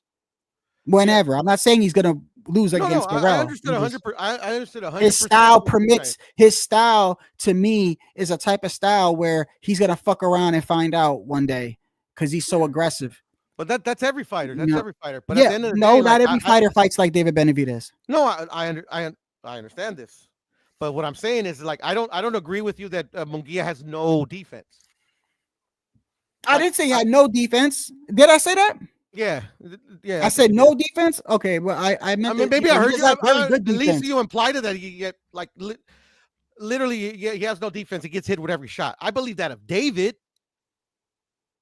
And I believe David. David, I've never seen David ever show any kind of defense. Like, he literally how they say he blocks punches with his face. That's what David does.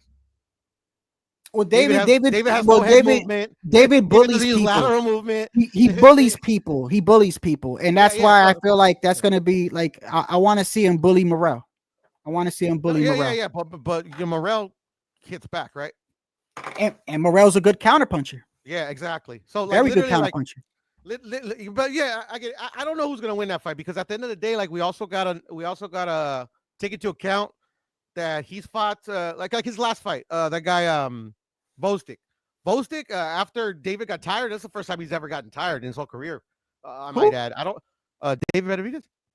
Oh yeah. Yeah, like literally the second half of that fight, like literally, like, bruh, like, he did slow down. He did. Yeah, no, bro. He started getting beaten up. He started getting beaten up. Yeah, but you don't last think 3 it rounds, that Bostic was beating his ass. But I know I'm saying, like, Morrell and David both moved up to 175, and they both had pretty kind of like off nights. You know what I mean? Well, I mean, like, Morrell struggled in his fight too. I didn't think he struggled though. I don't. You didn't think he struggled? I think he struggled. No. I mean, if I think I know where the context you're coming from is that the fight was so boring, and like he didn't, you know, like he didn't look like his normal self. That like I get like if you're coming from that context where like, yeah, okay, he struggled, Yeah. but to me, like, no, he didn't struggle. Oh, and Because trust me, bro. I know some people exact like for instance, like I'm gonna say it right now. The Boxing Voice. I've always said this. I watch the Boxing Voice. I ain't got nothing against them, but I always call like just like I want people to call me out on my shit. I call people out on their shit. Like Nestor Gibbs will never criticize Devin Haney, and he's always like super hard on Tio. And then it's the same thing when it comes to David Benavidez and David Morrell. This dude will he makes it seem like David Morrell is trash and his last performance was horrible, but then like, you know, he won't reinforce the fact that David Benavidez didn't look great either. Yeah, but that's his job though. That's his job. Like that ain't our job. Our job is like we just regular Joes. We don't get paid to promote these fighters. You get what I'm saying? Yeah. Well, I mean, regardless of whatever it is, I know how people could take that and run with it and be like, "Oh, David had a fucking, you know, Morrell had a horrible." I think he didn't have his best performance because to me, Morrell is always dominant. He looks dominant. Yeah. But the thing is that like that fight again was a fight that I didn't give a Hot Rod not one single round. You know, I'm not trying to make excuses for David Morrell, but David Morrell's never fought somebody that did not want to fight. Like he literally was running from David Morrell the entire fight. And to me, where I see where he lacks is an experience, is that he didn't know what to do with a Shakur style. You get what I'm saying? And the Shakur don't do it all the time, but against punchers, he runs for his fucking life. That's what Hot Rod was doing, out of intimidation, out of like maybe he bought into the hype. I don't know, but Hot Rod did nothing in that fight to try to fucking like and that's what I'm saying. Like David Morrell was like a deer in headlights. Like he didn't know what it's almost like it's almost like you're saying, so almost like let's say Canelo versus Jamel. It's almost like saying, look, Canelo couldn't stop Jamel, but people don't take into account Jamel wasn't trying to engage. Like that, is that what you mean? Something like that, like something like that. But because I've heard people say, look, bro, I'm telling you right now, I done heard a handful of people say, look at Canelo, he couldn't even stop 154 Jamel, right? And I'm looking at it like, motherfucker, Jamel wasn't trying to engage, bro. I never seen Jamel fight like that in my whole entire life, bro. I was one of the ones backing Jamel, like, bro, he's gonna stand there, bro. We're gonna see, bro. He's gonna fight this man. He didn't, bro. Now, you know, people are gonna say, but yeah, Canelo should have cut the ring off or whatever. But I see what you're saying.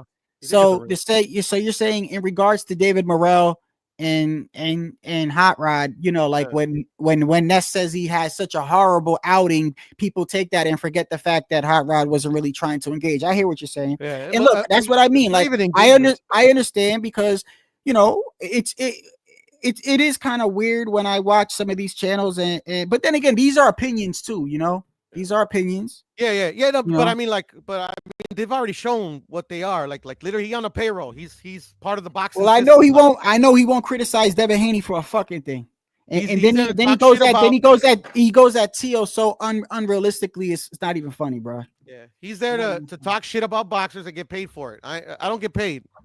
You know, like literally, like I'm only on YouTube because I like to talk about boxing. You know, like literally, like if you know, like. I have better things to do than troll, you know.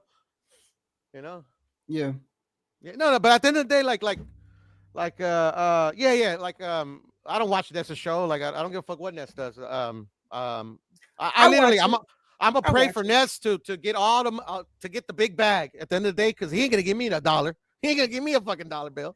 I don't watch any of his content. That's where I get it. That's where me and you are different because me. And I think I said this before, but I'll say it again. I'm the type of person where let's say when I'm going through YouTube on my free time, I bump into a lot of boxing channels, bro. I'm like, oh, never really seen this guy. Let me see.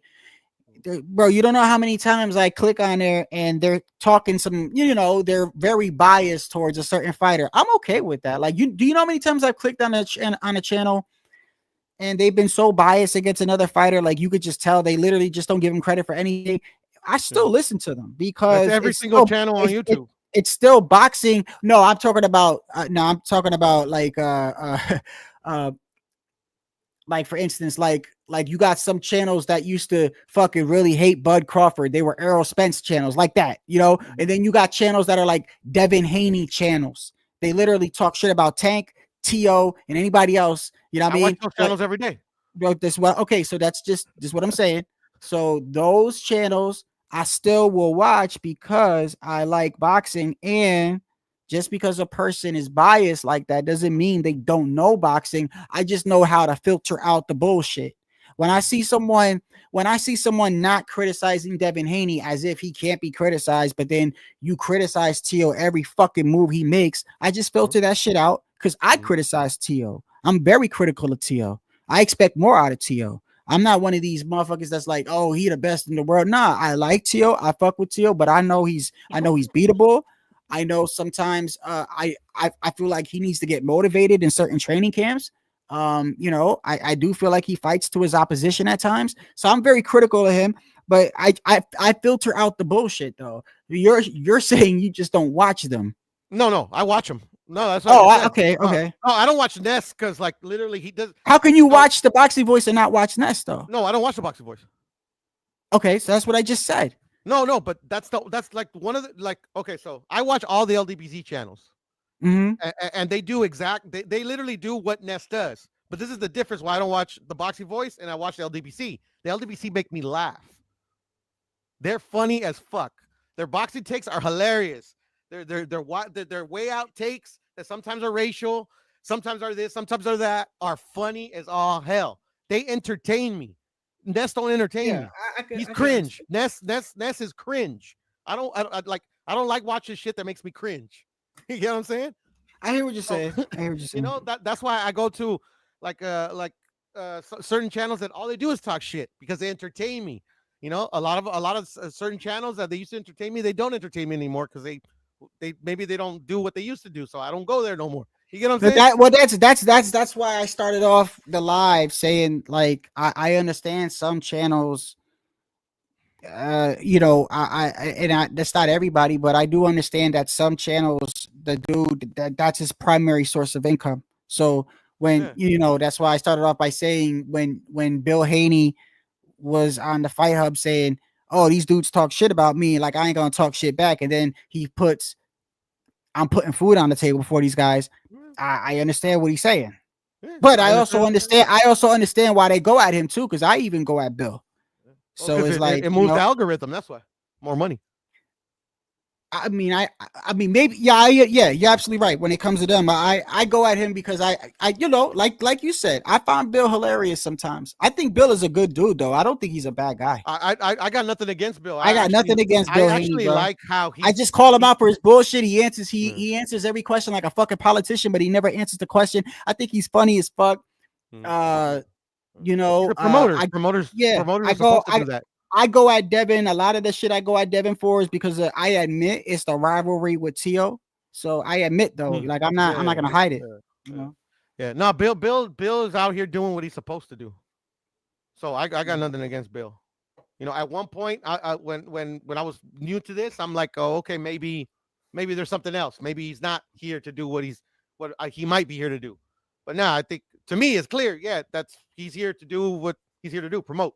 And I'm not mad at anybody that uses it to their advantage. I'm not mad at him for taking advantage of the opportunity afforded to him by these dudes, you know, begging for their supper. You know what I'm saying? But that ain't me. That's specifically I told myself, I don't want a channel because I could be tempted to take that. You know what I'm saying? But I don't like I ain't about that. I'm about the boxing, you know, and now like I could have left a long time ago because there was a certain point where like literally like all the content, all the shit talking started to get old. But you know, I made some relationships with dudes like you're a cool dude, the homie Mark's cool, my homie Maestro is real cool. So you know, I stick around and there's usually where I stick around at is those dudes. You know, they're cool dudes. I don't think you told me what you honestly think that would happen. I think I already know, but I am interested. I think I asked you about David and Benavidez. You got Benavidez beating Morrell? I have it 50-50. I don't know who's gonna win, but I'm going for Benavidez. Okay. Yeah, I'm kind of going for Morrell. I think I'm going for Morrell. That's cool. Yeah, I think it's a 50-50 fight. Any guy could win. I'm go for Benavidez. That's just Yeah, I got you. I got you, bias. LT. Hey, LT, I was about to get off, but I got you. I'll drop it for a couple. But I was about to get off, but here. Yeah, that's my bias though. But I've never made that. Like I made that pretty clear even when I started. I am extremely biased for American fighters. Oh yeah, I'm up front. and Mexican Like, fighters. yeah. Mexican You want to know why I'm American up fighters, I am front? extremely I'm up biased. front because if somebody calls me out, what am I gonna say? That like I'm gonna just tell them the truth. I'm gonna be like, yeah, tell I them to go at themselves, this Shadow. dude because it is. In my haplo voice, stop being a little bitch, Shadow. Tell them to go fuck Yeah. themselves. I am what I That am. motherfucker's funny as hell, bro. Yeah, He's Haplo funny is as very hell. funny. Very funny. At the end of the day, bro, like shit, man, they ain't gonna catch me in nothing because like Hold on one nobody's second, opinion Dean. on here means shit. Hold on one second. All right, go ahead, bro. Hey, it Yeah, was good it's as you. me, bro. It's me. Okay. I gotta go use the bathroom. What's going on, LT? I'll be right back. Yeah, no, chilling, brother, chilling. ¿Qué onda, puro puto? ¿Qué onda, puto? ¿Qué onda, puto? ¿Qué dices? Oye, güey, ¿Qué huele, güey? si Shadow Ghost cierra su live, güey, abre el tuyo, güey. ¿Por qué? ¿Quieres platicar o qué? Pues nomás, pues, para tirar el barra, güey. Pues no, está bien, güey. Pues la otra vez que me dijiste eso, güey, no entraste, cabrón. ¿Vas a entrar esta vez, güey? Sí, güey. Entré, ahí estaba 10 minutos. Dije, ok, I'm gonna wait for LT one more minute. No llegaste, güey. Me fue a la verga, pinche LT. I think I'm still subscribed to the same one, ¿verdad? Nomás tienes No, uno, es el güey. único que tengo, güey. Okay. Sí, sí, No, güey. yeah, si quieres platicar, ahí estoy, güey. Sí, güey. I'll fucking join. Shadow Ghost. ¡Au! Ya se fue a tirar al agua. A miar, güey. Hey. To the little girl's room. To the little girls room, ¿qué no? Se le dice. ¿Cómo estaba tu año nuevo, güey? Feliz año, güey. Feliz año nuevo, carnal. ¿Cómo me estaba? ¿Cómo te la pasaste, güey? Bien, bien, güey. Órale. Jalándomele la verga, tú sabes. Está bien, güey. It was funny, estaba con mi familia, pero luego cuando ya acabamos de cenar o whatever, before el año nuevo, estaba en un canal, estaban hablando de chaquetear, güey. It was funny. Estaban hablando de chaquetas, güey. No, pues, estaban hablando de todo clase de mamadas, porque estaba en el canal de Mark, ese güey estaba un poco ahí borrachillo y lo otro, no estamos tirando. No estaba así, puro. What Mark, güey? What Mark? Mark Nash, güey. Mark Nash? Oh, okay, yeah, Mark Nash, okay. Yeah, man. What about Mark Nash? What happened? No, I was telling him that, like, because I asked him, I told him, Happy New Year. And I'm like, how did it go? Like, did you have a good time? He's like, yeah, just jerking off and shit. And we were laughing, right? And I told him, well, it was funny because after dinner and before the New Year rang out, I was on my buddy's panel, and I told him I was on Mark's panel. And we were talking, and they were talking about jerking off, and he started laughing and shit. Oh, shit, what I dropped? Oh, fuck. I dropped something. It's all right. I'll pick it up right now. But yeah, no, it was like Mark had a live or whatever. It was like a little game night or whatever. But at the end of the day, when I jumped in after dinner or whatever, like, yeah, they were talking about all kinds of weird shit. It was pretty funny. Yeah, man. Shadow Ghost, Happy New Year's, brother. Hey, Happy New Year's, LT. Hey, LT, what you think about the whole Canelo Crawford thing? Puro doesn't think it's gonna happen. I like it, bro. I like the fight. I don't know if it happens or not, but I like the fight. Yeah. Fuck it, bro. Fuck it, man. I'll tell you what. Fuck it. You know what? When I think about it though, like I'd rather see him fight Crawford than to fight. And this is kind of sad to say this, but it's the truth.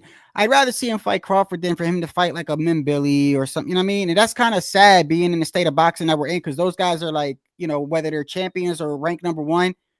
I like, for as far as like entertainment wise, even if they were to give Canelo more problems because they're more settled and advanced in that division. I just think I'd rather see. I feel like the Crawford thing. I feel like there's a large portion of people that really think Crawford can move up that much weight and really give Canelo, possibly even beat him. I mean, I just, it's kind of hard for me to because I think they're both elite fighters, and so I think that cancels it out. I know styles make fights, but they're both elite in my opinion. And so if they're both elite, then that means that the thing that's going to make it, there's got to be something that's going to make a difference. People might look at Canelo and say, oh, well, he's flat-footed but like that's a lot of weight though. And not only that, I can't go off the Jamel fight, but I'm still stunned. I'm still stunned how Jamel just. It's like Jamel felt his power and was like, I don't want to do this. That was just weird to me. I thought Jamel was gonna fight fucking Canelo.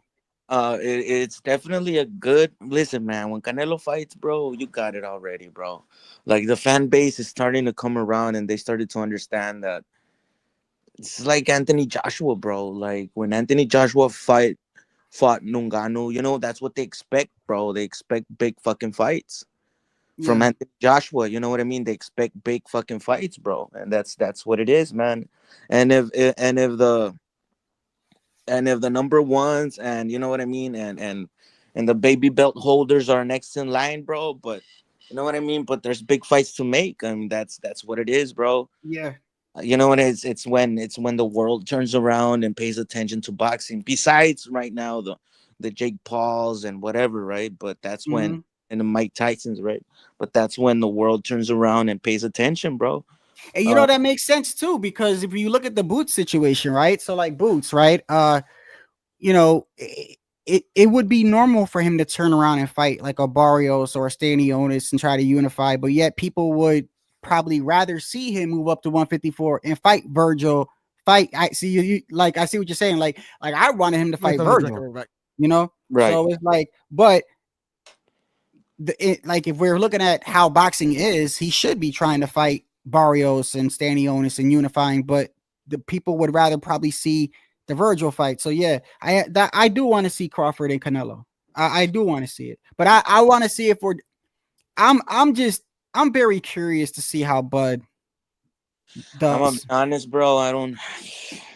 I'm very curious. Yeah, listen, bro. Bud's gonna feel his power and he's gonna try to survive.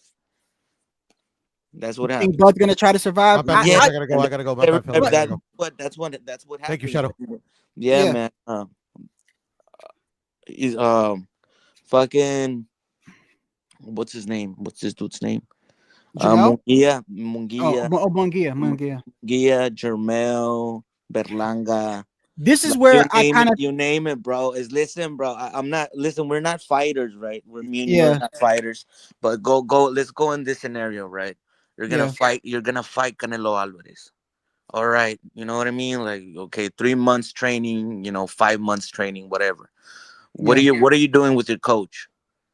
You are watching tapes of Canelo, Right. and then one of those tapes, you see Billy Joe Saunders' fucking face being torn off. Yeah, I see what you're saying. You know what I mean? And then Yeah. you remember that shit. Well, this fucker, dude, this fucker like messed this motherfucker's face up with one fucking punch, right? Yeah. That stays in your head. So when you get inside the ring, I'm gonna fight careful, right? Because this fucker can crack really good, right? So you're there, and then you get caught with one punch, and you go down, and like, fuck, dude, if I keep going like this, motherfucker's gonna break my face. Because they Yeah. know he can fucking do that shit. Well, I was now look, I was wrong about Jamel because Jamel shocked me, but I'm gonna go out on a limb with Crawford and say Crawford doesn't seem like the type of person to me that's gonna just try to survive, bro. If he gets cracked by Canelo, I believe that he's gonna try to fight Canelo, and if he loses, he's gonna get knocked out. He doesn't look like the type of person that's just gonna survive. Just doesn't sound like Bud to me. I said the same thing about Jamel though. Bro, listen, bro. You saw how he fought with Madrimov, bro. It's okay, bro. It's okay, bro. Listen, man. But Madrimov, listen, that's bro. different Listen, though. if Canelo goes up there and fights, let's say, I don't know, fucking Io Pataya, bro. Let's give it an example. What do you think Canelo's gonna do, bro? He's not gonna be out there opening his hands like no, bro. They're gonna fight super careful, bro. It's another game plan. You know what I mean? Io Pataya is a fucking beast. Whatever he touches is gonna, it's gonna hurt. But so you think he would try to survive, like literally, like how It's Jamel did? it's not. They come in with a different game plan, bro. You know what I mean? Like, let me open up. If I have some success, I'm gonna keep on going. If I get caught, if it's not working, then I'm gonna go back to, you know what I mean? Yeah. Careful, and you know that's what it is, bro. Yeah. Yeah. You know what was funny? Jamel Jamel didn't look like he expected that. Yeah, man, because he looked shocked. Like I didn't think it was gonna be like that. Yeah, man. 'Cause You know? Canelo really does hit hard, bro. He fucking does hit hard. Yeah. And whatever simple mistakes that we see from Canelo, that's him. You know what I mean? That's Canelo making the opponent fall asleep. You know what I mean? Like fall asleep. Like you see it every fucking time, bro. Like you see it every fucking time.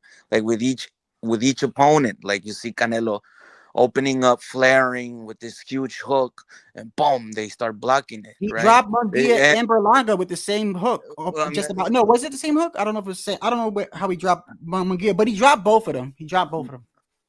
yeah, man, and even they see him, they just fall. Them Canelo has this way of making people fall asleep. Even when he's like inching into his opponent, where he has his upper body moving up and down, but his legs are like very close to the opponent, so he's in range, right? So he's just moving his Yeah. upper body, like he has this way of making his opponents fall asleep.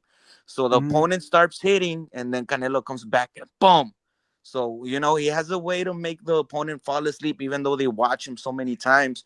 Even Charlo, bro, like he saw, like, you know what I mean? Canelo, boom, boom, boom. Oh, here comes Canelo. And what does he does? He changes it up and goes overhand and boom, catches Canelo. You know what I mean? Like Yeah. it's the same thing. You know what I mean? He makes opponents fall And then asleep. what's crazy too is Jamel hasn't fought since then. Yeah, man. I mean, That's crazy too. Like it's like he got beat. I mean, he probably got paid. I don't know how much he got paid, but hey, look, man. I gotta shut this down. yeah, for sure, brother. I apologize. I know you came late, man. I was on for a minute though, but I gotta get out of here. But anything you want to say before I go? Nah, man. Much love. God bless, bro. Thank you for having me, bro. Happy New Year's to No everybody. problem, man. Happy New Year, bro. For sure, bro. Take care. Yeah. All right, bro. I appreciate y'all for tuning in, man. I'll probably go live again, maybe at another weird time this week, because I got a lot of time this week. So, y'all take care. Happy New Year again.